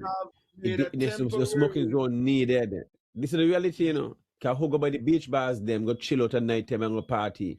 As smokers and rum drinkers, you know how the crowd gonna be. And the tourists, them body smoke more than them. Okay. Not even vape, they must say for vape. Even a vape pen, they tell about, you know. Hold on, Bankie. I ain't for the smoking thing. Hold on, I hear what you are saying. But I am speaking based on the regulation that they put in place and the expectations. Yes. And I'm just looking at the weaknesses even in what they put in place. That's all I'm doing. Of course. I know that really and truly, you know what I mean? But it need to be retracted. The whole thing need to be retracted. That's the whole point. Here is it that you went and you put this law in place that, okay, you must have these designated smoking areas. But then if as a business person, you go to get that registration, the ministry that is supposed to be affording you that is not ready to give you that. However, it's just the cannabis thing, the ecclesiastic, same thing. Hold on. They are have prepared in the past couple of years a temporary one for music festival. So how the office find that? How a good caring government, who care for the people and really want the people to have these sort of freedoms, only cater for themselves. Make provisions of a temporary provision for themselves, but still want to enforce it on you. Charge you $500. I'm sure it's something, eh? People, you have to wake up and see these things. I'm just pointing out these things so you all could see that these people in order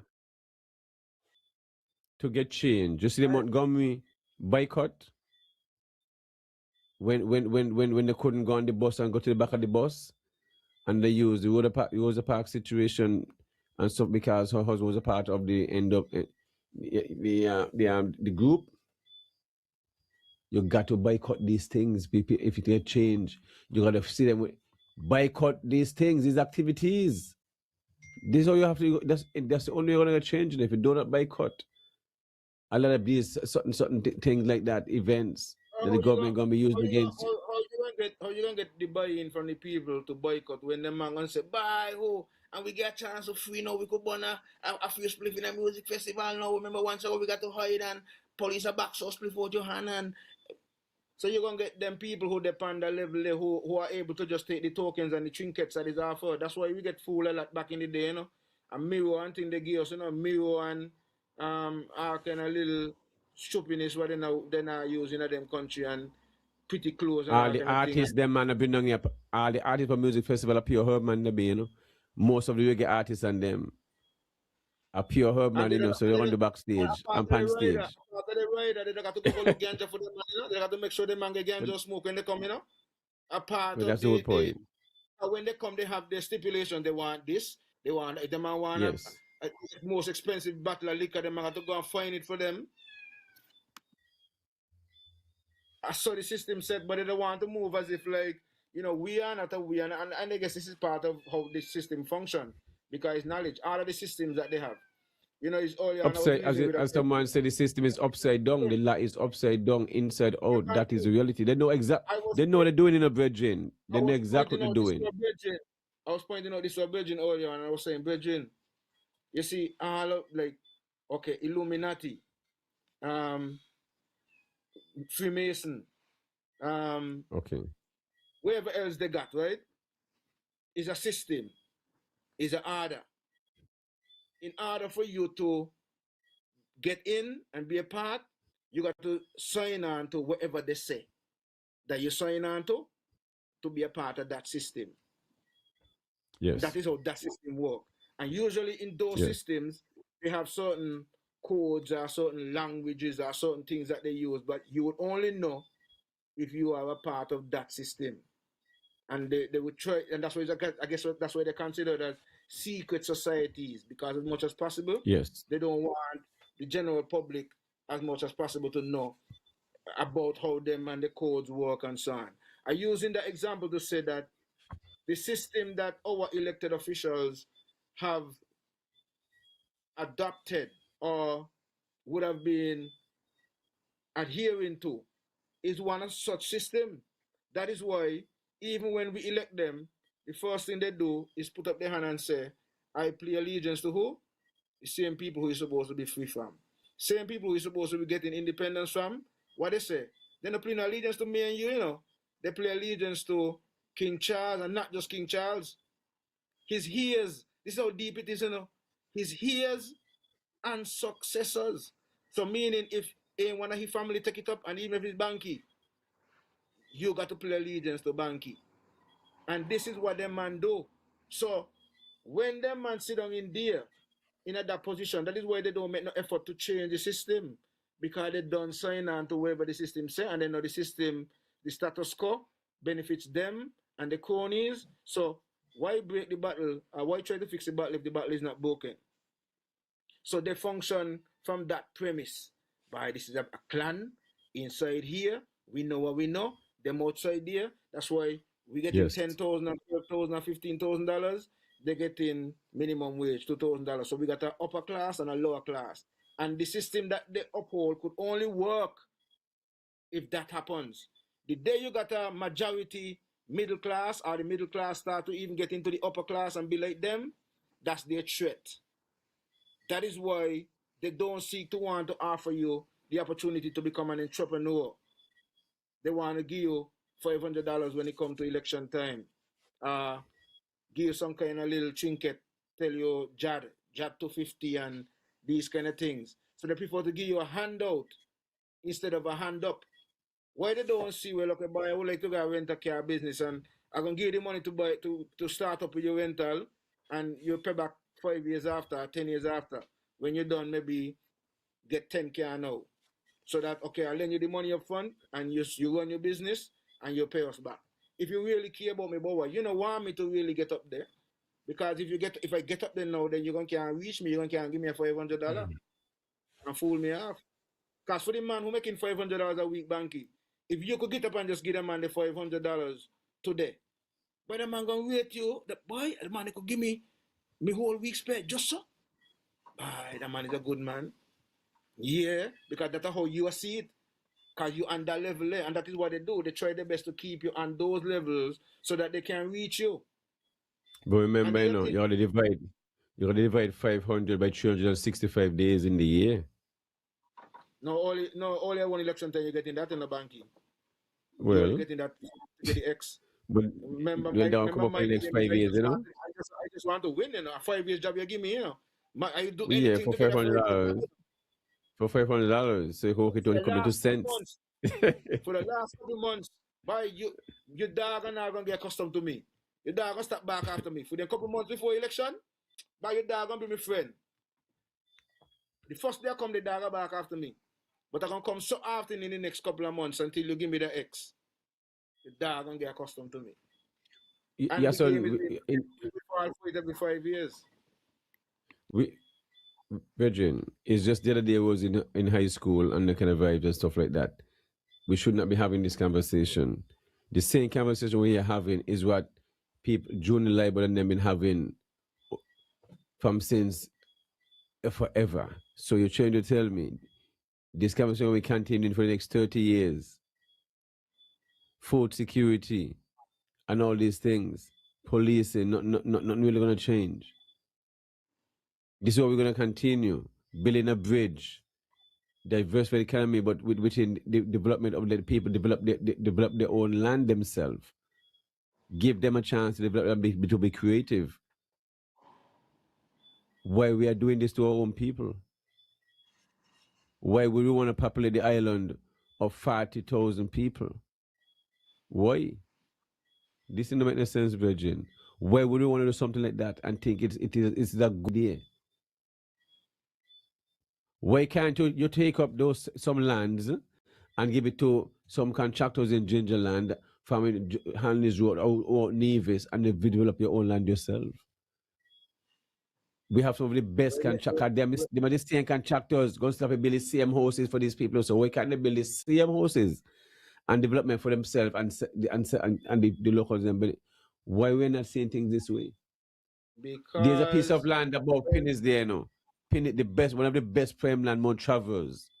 Come across the range zone, across 4 seasons, Mount Travers, hundreds of acres of land. I was told that all those land have been sold. Me not understand that. Me not get these things. You're telling me. Virgin, let me show this. You see, because what is happening, I don't foresee how things are go. The odds are election can call for the election. But I ain't hear nobody campaign about when it come to land and you're not indigenous to the soil. You cannot get no land to buy. This thing need to change. There are a lot of places you can't go and buy land. You understand? We got to put things in place. Why nobody talking about term limits? About where you're getting all this money from, all these issues. So help me make sense of this then. Help me make sense of this then. You're telling me that there's no land and farmers can't get land and there's no land. So why is the government of Navy so bent on seeking to encourage and help foreigners to buy out lands that we don't already have? And this is why I'm saying, why not seek to empower? You just talk about those same contractors and so on. Why not put in infrastructure? The same people who you say want to buy out the land, why not tell them, give the money to put in infrastructure and let some of these same people out here use their land and be a part of whatever scheme that they're trying to set up over there, and so all of we could benefit from it. They could get some. Why they want all the land and then they're going to buy it, and then you know what they're going to do? They're going to set up their own real estate company, you know. So they're going to use this real estate company now to buy the land cheap from the local people, buying because it's somebody who you think is credible.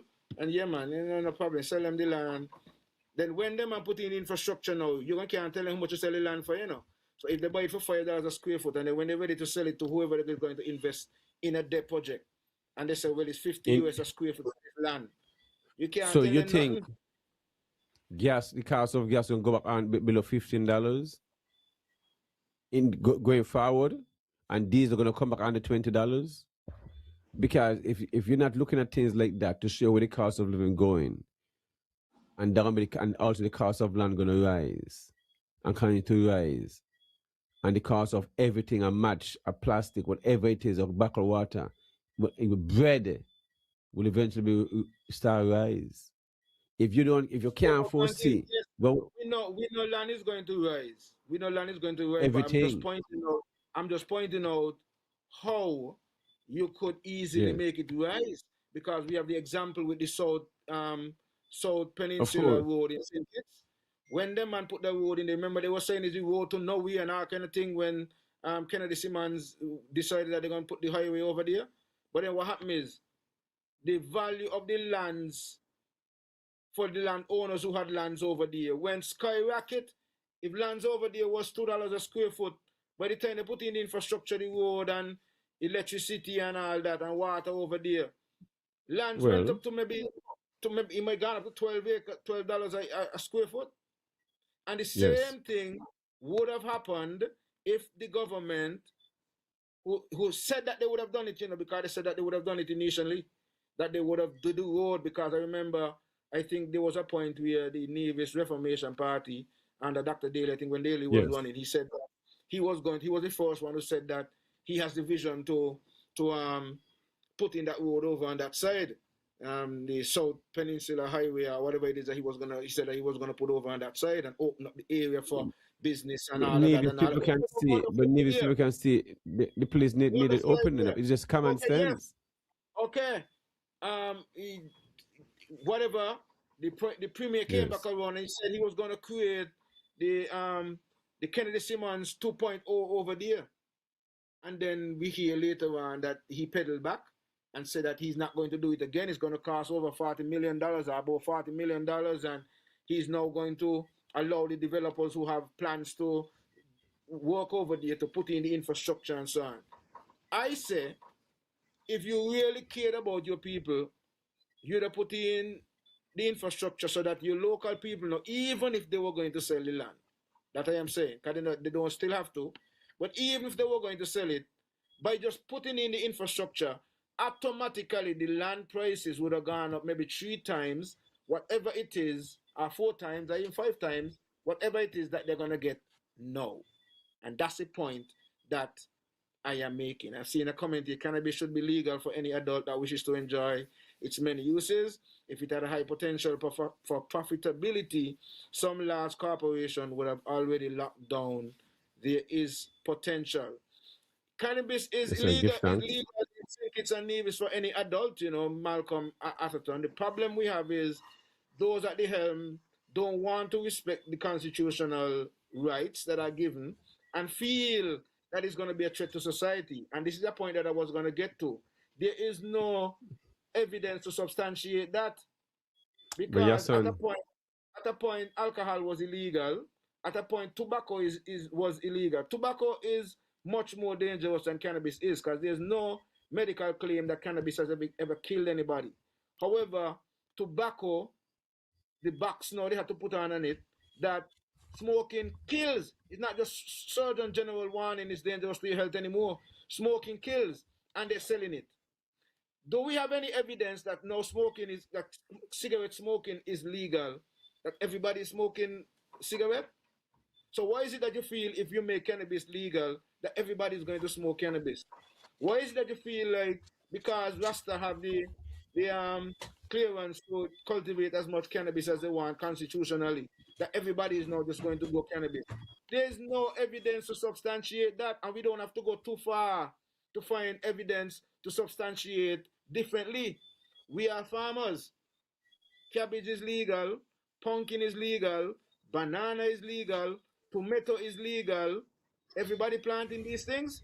There's still a huge and high demand for these other agricultural products. So why is it that you feel like all of a sudden, all that is going to happen, all who wanted to use it and who are accustomed to use it will feel more comfortable using it, and the fear factor will be taken away. So I wouldn't have to hide now in some corner, in some bushel, when I'm carrying my 2 ounces on me or whatever. I now can walk and go where I going and do what I need to do. That's all that's going to happen. Who are accustomed to use it will use it.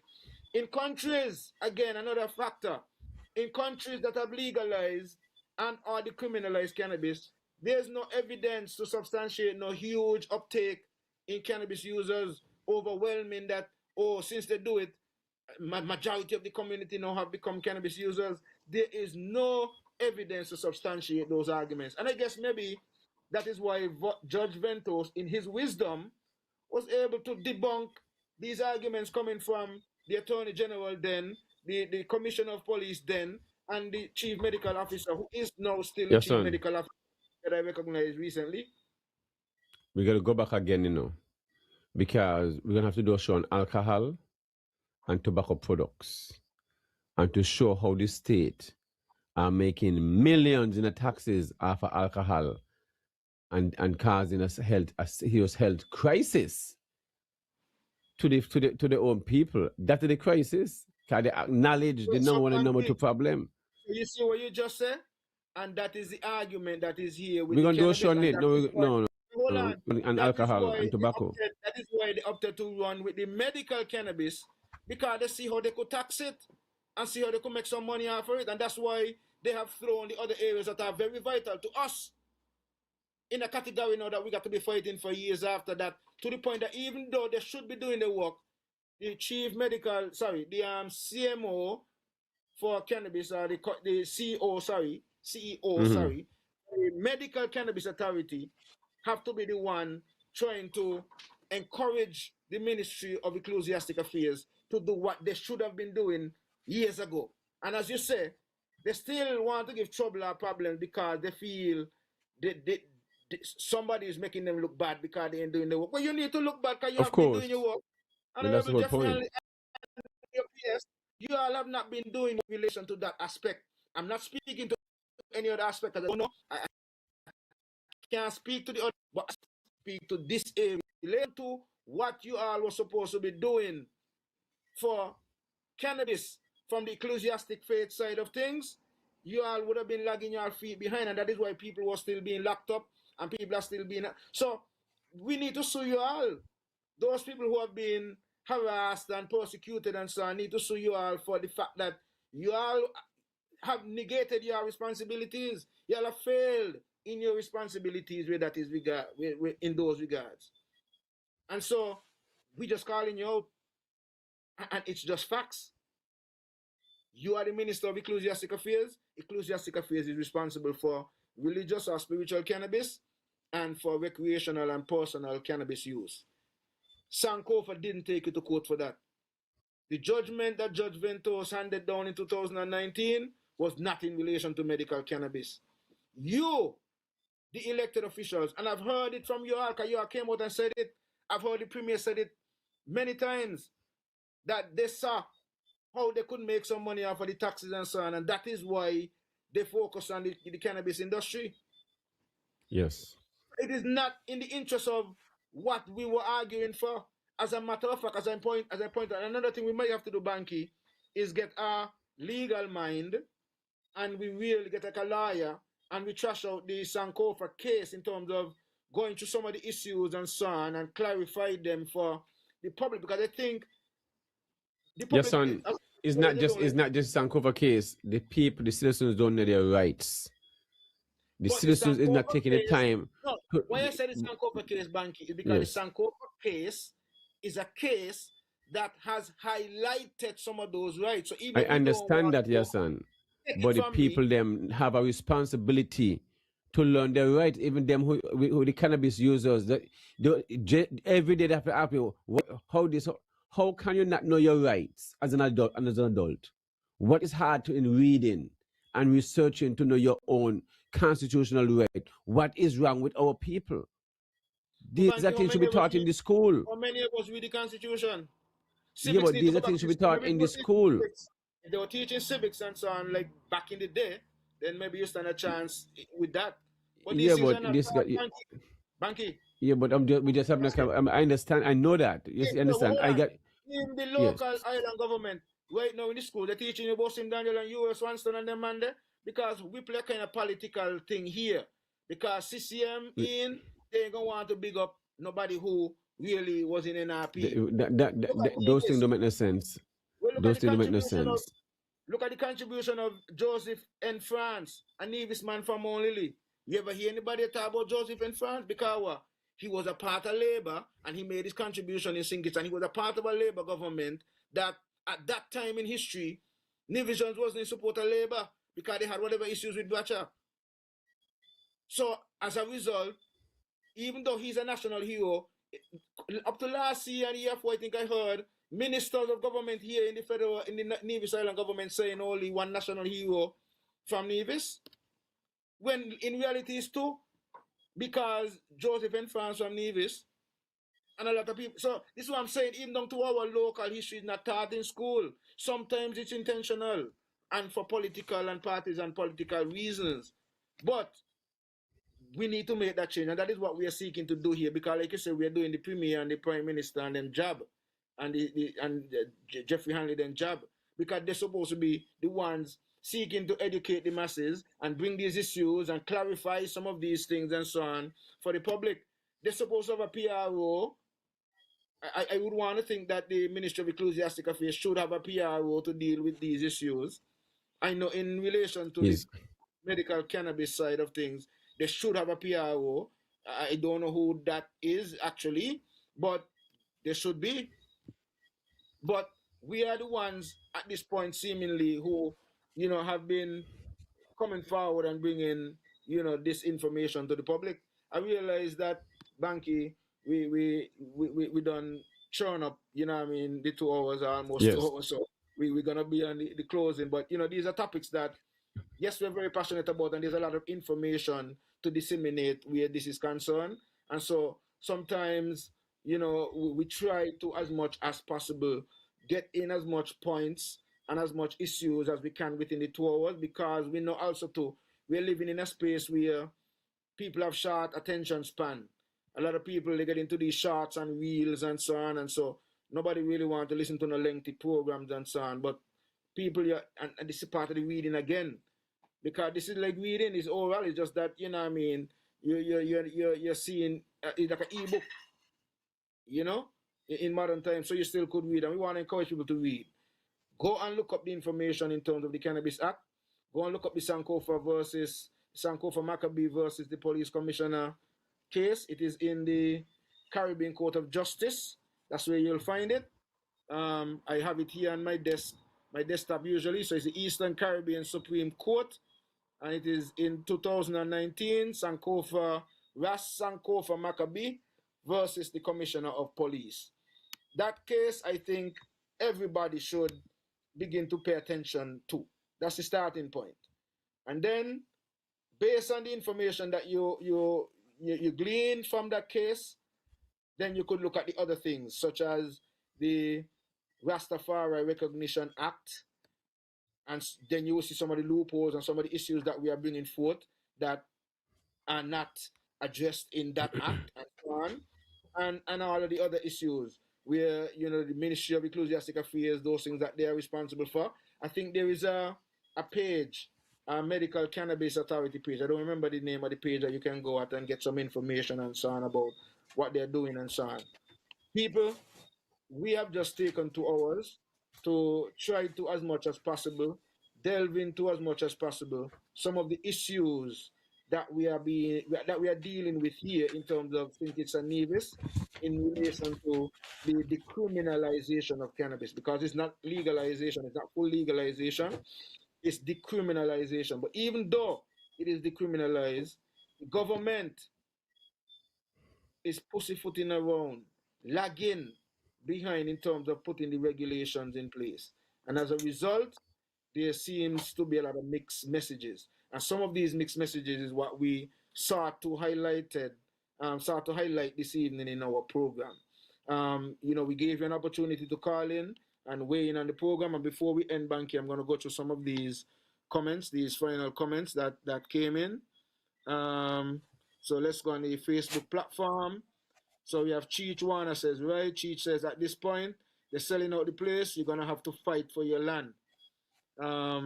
Malcolm Atherton says, cannabis should be legal for any adult that wishes to enjoy its many uses. If it had other potential for profitability, some large corporation would have already locked it down.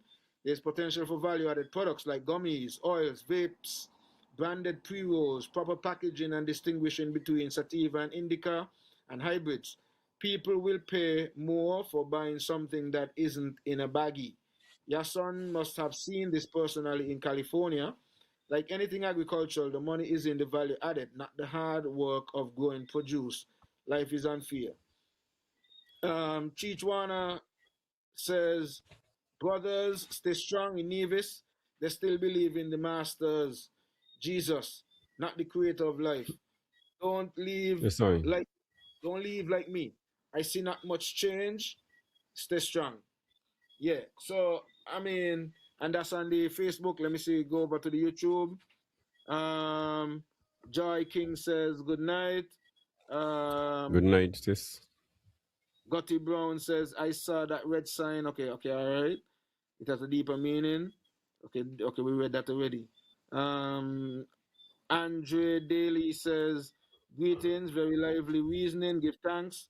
Donna Herb says hail, just checking in. Yes, Yeah, sorry. so thanks to everybody who would have contributed on the wall. I know a topic like this generally, a lot of people would just listen because sometimes a lot of people don't want to be out front still. There's still that fear and phobia where this is concerned.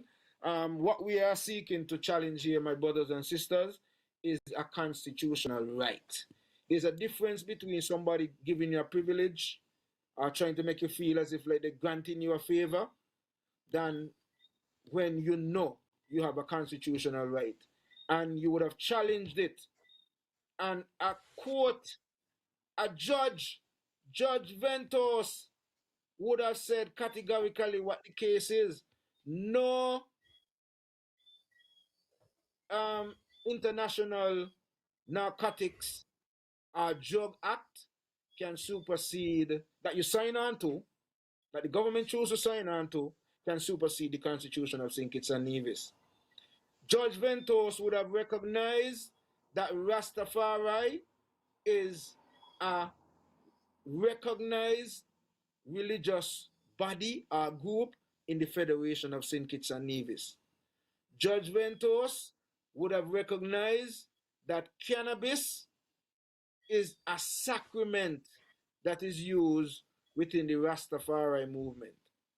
With those things, he made it clear, pellucid, clear that Rastafari have the rights to use, grow, cultivate, harvest, and trim cannabis, and they have the right to grow as many plants as they want to. That is their constitutional right. In relation to freedom of conscience, it also is not just for Rastafari. It's spread across the entire adult population of Nevis and St. Kitts. Any adult 18 or over have the freedom of conscience right to, if they want to use that sacrament that is known as cannabis, they could use it. What they opted to do was to minimize that right and limit you to 5 trees. So the government opted to, in their efforts of addressing the Drug Act, that is one of the things that they did. They said that no, you could have 5 trees and you could have 56 grams on your person. But now they said that you have to get a license to do that, which they're now saying that that costs $100 a year.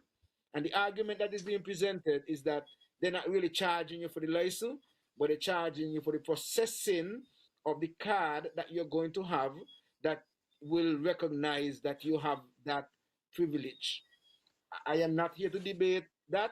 I am just letting you know that it is now open. You can now go to the Ecclesiastic Affairs Office and you can get that form. You can apply to grow your 5 trees and you could have your 56 grams. They will give you a card if you qualify, and your processing fee is $100 per year annually. In relation to Rastafari, there is the forms that is there for Rastafari groups or organization that you can apply to. However, we are having some challenge where one of the things that they are asking for is for a survey of the land and so on, which means now that is an additional expense they want to put you into to get a surveyor to come and survey land and all of that. No, not a survey, not a survey to survey the land, not like that. You show the paper for the land, if you have a lease, something like that, your land title, stuff like that. copy of that to show the land is in your name. If it's somebody else's name, if you get permission, not to ask, so you need paperwork. Think it have a lot of squatters, even if they don't farm on the land, Okay. they don't So I have hear nothing that from part. agriculture department. You need paperwork. Not Okay. yes.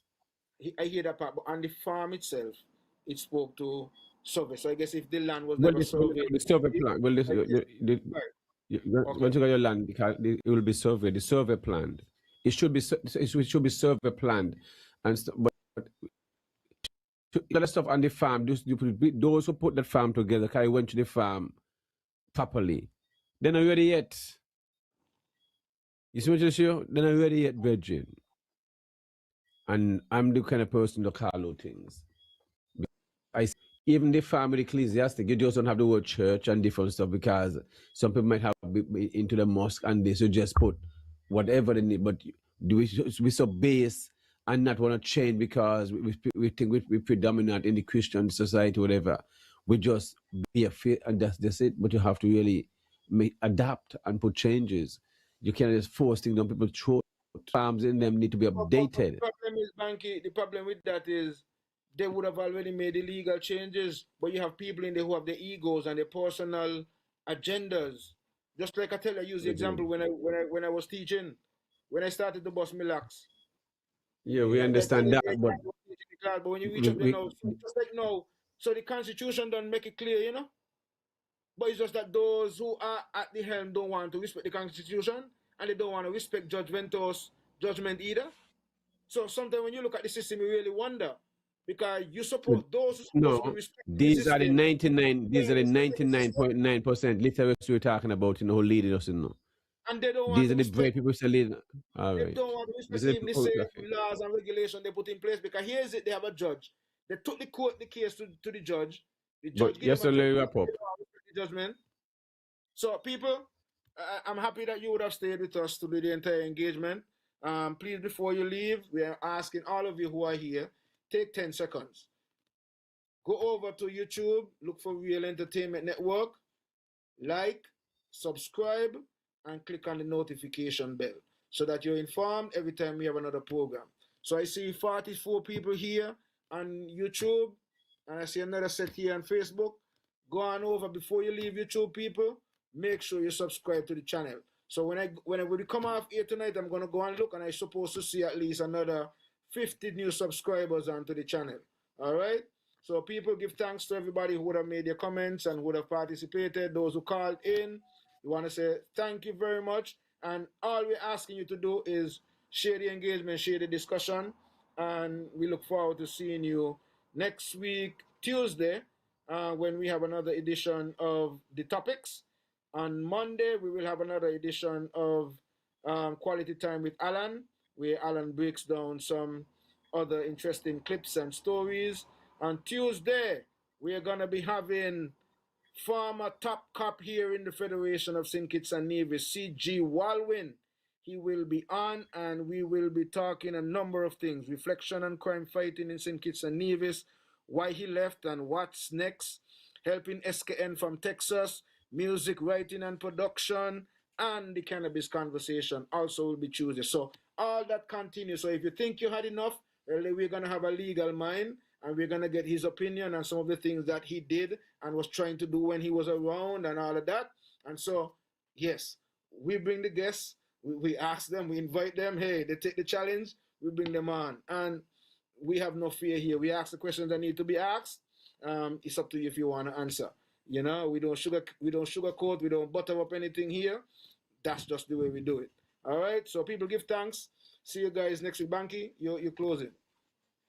Yes, Yahsonn, just want to thank the listener viewing audience for sticking with us from Monday, Tuesday, and Friday.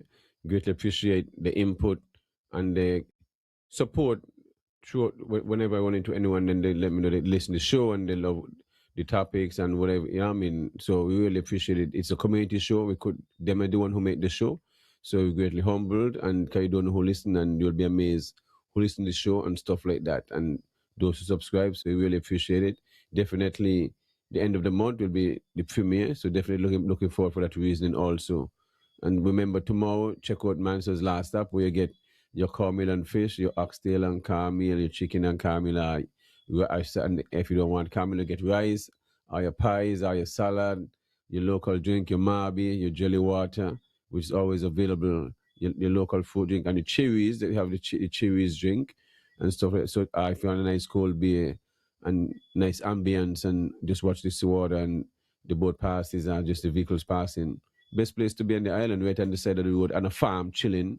You ain't got to worry about nothing, beautiful environment. And so definitely thinking about bringing on a art and poetry night. So when the time come, hopefully next in June, early July before that, I'll update you on stuff like that. And something from 6 o'clock to 8 o'clock. So poetry is something I like. And people who do poetry here into artwork, you bring your art, your pictures, put them up, show them. You'll probably get some sell weekly or twice a week when we do the show and stuff like that. We just a setting and that kind of environment. So I appreciate those who come by, and as I say, apologize the renovation and stuff like that, but it is needed, and appreciate the compliment and how it's coming together and stuff like that. So give thanks for continuing support Man Shabazz Organics. And remember, if you want to be a host of any show here, your own, whatever you want to do, your Sunday preach, whatever it is, real entertainment, and we accommodate anyone who want to have whatever show you want to have, your own podcast, whatever it is. We can work with it. You want to advertise your business, whatever it also can be accommodated. You have a political show, you want carry elections in the air, you contact us, all it can be accommodated. We don't hold no sides. We are a community station. We just support everyone with the political party. We're non-biased. We just ask the questions. We just we a change. We want to be the change. That's just as simple. We want to be the change that the community need. That's just as simple as it is. How real entertainment is all about. Be that change. Let us be that change and be different. And that's what it is. We can have views, but remember, the facts is what make the difference, not your opinion. Okay, opinion is opinion. We deal with the facts. Here in real entertainment, we deal with facts and not opinions and feelings. Facts is what work. We present the facts, and that's how we educate the people. So thanks again for choosing Real Entertainment Network and sticking with us. Enough respect. And remember, coming up the end of this month is the cultural festival. Shabazz Organics will be taking part. We'll be having a mango display, mango tasting, different sampling, different hot pepper and mango, and different stuff, different tricks and of tasting the mango flavor, and also have my jelly water and stuff available. Probably have some marby there at the same time. So definitely looking forward for that interaction with the crowd. We'll be selling Emipali mango and Julie mango. Probably have a few other long mangoes with it, but mainly people only want the Julie and the long mango. So we're going to have them in abundance. So make sure you come and get your Emipali mango. The 30. Well, mango is available at the shop right now. So you'll come tomorrow and get your mangoes. I pick mango. Every day I'm picking mangoes and putting up to ripe. And so mangoes are in the shop available. As I say, if you want jelly water, you want sugar cane is always on the farm if you're a sugar cane lover. If you just want to be inspired, you come and visit the farm. Once you're on the shop, you're on the farm. You can ask to see the farm, or you just come to the back, or you find me, and that's it. It's a simple place to be and place to relax and stuff like that. So, Yahsonn, enough respect every time. Everything agriculture, building for the future.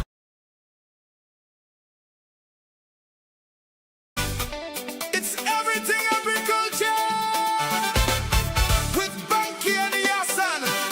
Talking food security, cannabis, farming, livestock, fisheries, and everything agriculture. Every week on Real Entertainment Network. Food security, that's the priority. Plant the food locally, feed the whole community. Everything agriculture, building for the future. Bankie and Yahsonn bringing solutions for the islands and the nation. Too much food coming overseas. One disruption bring the country to knees. One storm, one war, one delay.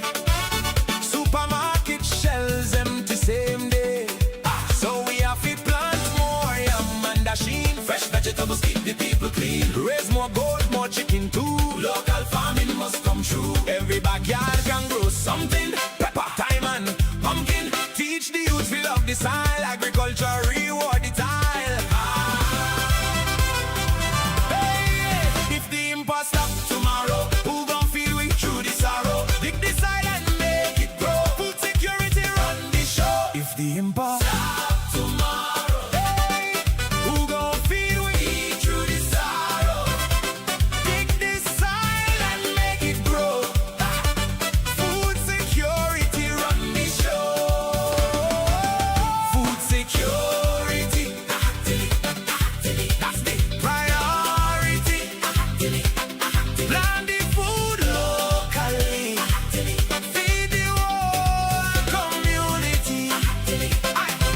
Everything agriculture. Building for the future. Hey, Bankie and Yahsonn bringing solutions for the islands and the nation. Cannabis industry growing fast, creating opportunities built to last. Medicinal herbs and business to education, changing how we view. Greenhouse farming changing the game. Hydroponics helping the grain. Fishery, livestock, fruit tree line.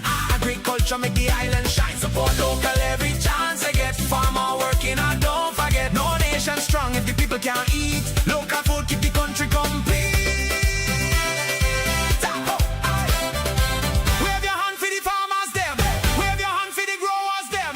Plant more food. Grow more food. Feed the nation like we should. From St. Kitts straight across every side. Food security must be the guide. Aye. Aye. Aye. No country say without local crops. Never stops. Never stops. From the mountains to the sea. Farming bring prosperity. Food security. Everything. That's the priority. Plant the food locally. Feed the whole community. Everything agriculture. Building for the future. Bankie and Yahsonn every week now. Ren bring the real solution. Oh, yeah. It's everything agriculture. With Bankie and Yahsonn. Catch us live every week on Real Entertainment Network. Watch on Facebook and YouTube. Ren TV.